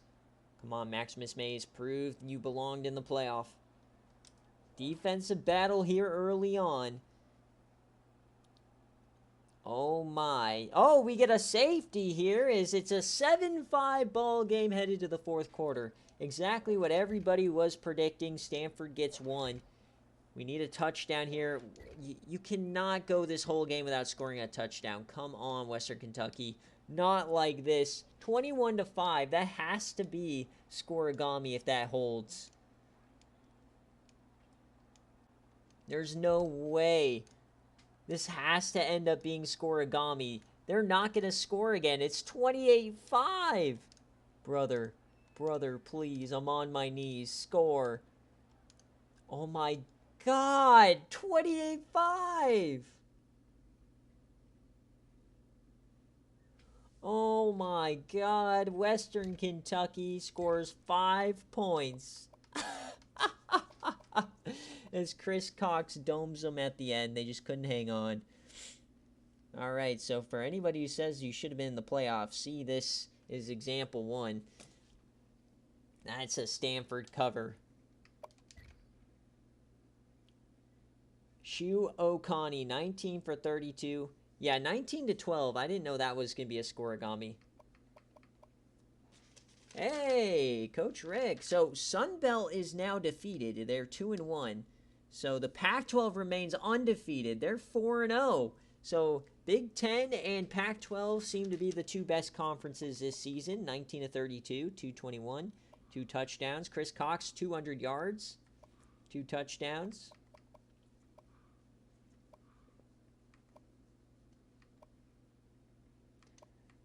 I mean, Army and Notre Dame are both in the playoffs. Yeah. Bog Trotter, 4 TFLs today. So a good victory here for Stanford. This is the best non-CFP prize for CPU teams, the Outback Bowl. So Maximus Mays, 10 of 27, the junior.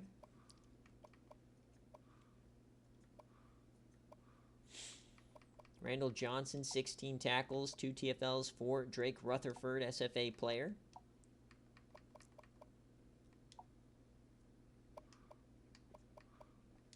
Force fumbles, Nick Young, and he gets it. So one more game, the main event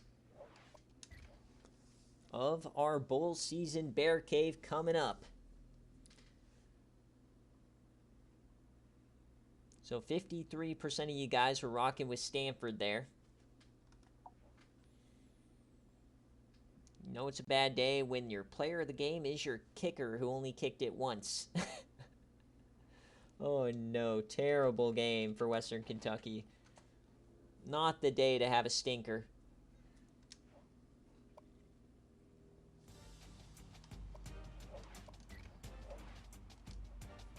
Alright, so here we go. We got Citrus Bowl, and then we've got the Yamin Cheez-It Bowl, the fan favorite game. And this is a great matchup. These are the two teams that got left out because they have Tier 4 losses. Nebraska lost to MSU. Miami lost to Virginia. So those are some very bad losses. That's why they were left out. Let's see what happens. This is a 4.5-point spread for the Nebraska Cornhuskers. Zach, if you're here, let me know.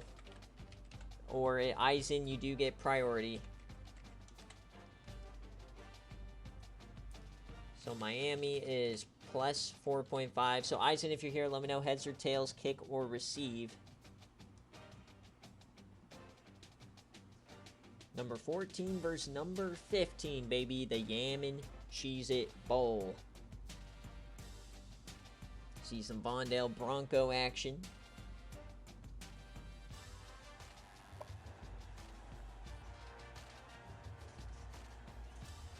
After this game, I'll take a quick break, and then I will come back for the Citrus Bowl.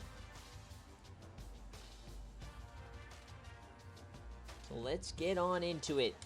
Miami and the freshman All-American Sycamore Crowdis taking on Nebraska.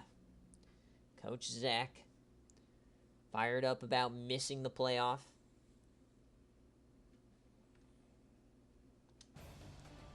And it's raining here at the Yamin Cheez-It Bowl. A lot of rain today in these bowl games.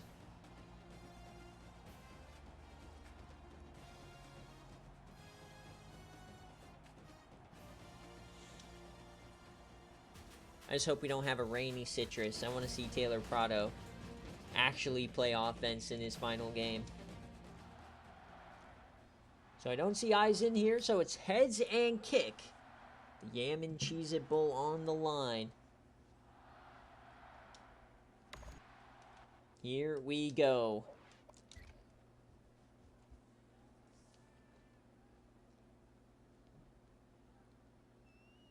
Three points there for Miami to start. Nebraska doing nothing early. Nebraska gets 6, but they miss the extra point. They get 9. And 9-6 here at halftime. Another low-scoring affair in bowl season. But Miami, they get a touchdown there. They're used to playing in the rain. It's an 11-point lead now. Miami taking it to the corn. And they don't get it on the goal line, though. That's a turnover. So chance for Nebraska here. As, wait, they got the safety. Oh, my gosh. Nebraska getting cooked. But Nebraska covers a fumble. Remember, we cannot jump in unless it's a one-score game. Now it is. It's a 6-point game. Here we go. Can Miami? The rain is pouring. Can they finish the job? A field goal would be enough as Birchies goes down. 3rd down here for Nebraska. The Yamin Cheez-It Bowl on the line. 3rd and 2. Sycamore Crowdis, the freshman All-American. Man in motion. Crowdis drops back. They'll throw it. Crowdis over the middle. It's caught! Inside the 10. Here comes Miami. That may just do it. You can barely see him in this rain as Jakeem Bobo makes the tackle. But the rain means that ball is slippery. Birch to the outside, and he hangs on. Last hope for Nebraska. They've got to hope for some sort of a turnover. Miami will just fall on it here. They're comfortable just kicking their field goal and winning this game. So what a season for Coach Eisen and Miami. If they can hang on, they're going to run a real play.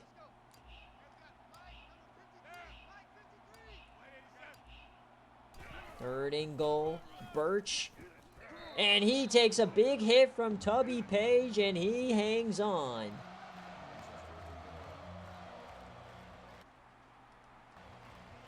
So this kick will make it a 9-point game.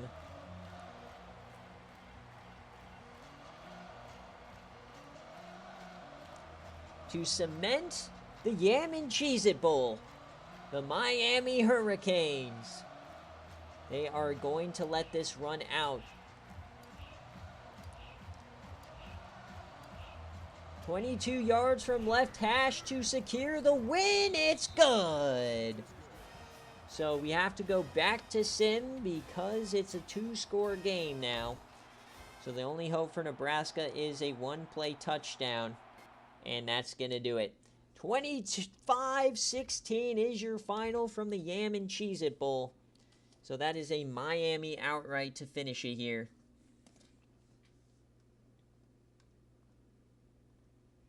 %34% of you guys rocked with Miami. So Nebraska, after all that waffling, didn't even deserve to be in the Yam and Cheez-It Bowl.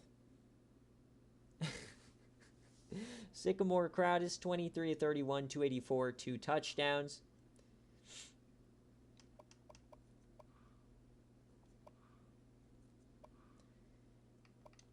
Yeah, not a great showing from Nebraska today. Not even a great, performance Miami-wise. They just played just a little bit better here. So, great season for Miami in their first year back in the ACC is Jackson Arroyo. His final game, folks, 8 for 20, 103 and 2 touchdowns. Yikes. Vondale Bronco goes 21 for 70. Tubby Page gets 10 tackles, 2 TFLs there. No sacks, no interceptions. Yuck. Maxidro Sue gets a fumble. This is a scoregami as well, Rick? All right, we got back-to-back scoregami as the Big Ten takes their second loss and the ACC gets back to 500. So Sycamore Crowdis, freshman All-American, wins them a bowl game. Forget Matt Barkley. We're no longer living in the past. It's Sycamore Crowdis' future, baby. Let's go. Jackson Arroyo, your player of the game. Yuck. Miami, outright.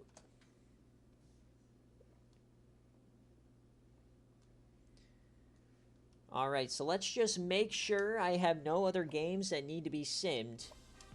Then we'll take a quick break. We'll come back for the Citrus Bowl between Oregon and Minnesota.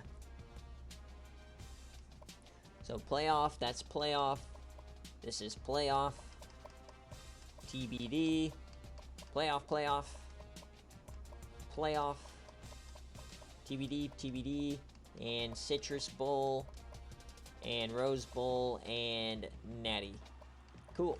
Alright, so thank you guys so much for watching. It was a big-time BearCave slate. I will post the scoring and everything for BearCave after the Citrus Bowl and stuff. So I'll make sure to do that today. And then tomorrow we'll come back for 3 playoff games. But give me about 5 minutes. I'm going to go to the bathroom, and then I'll get the Citrus Bowl set up. So let's go, baby. Thanks for watching.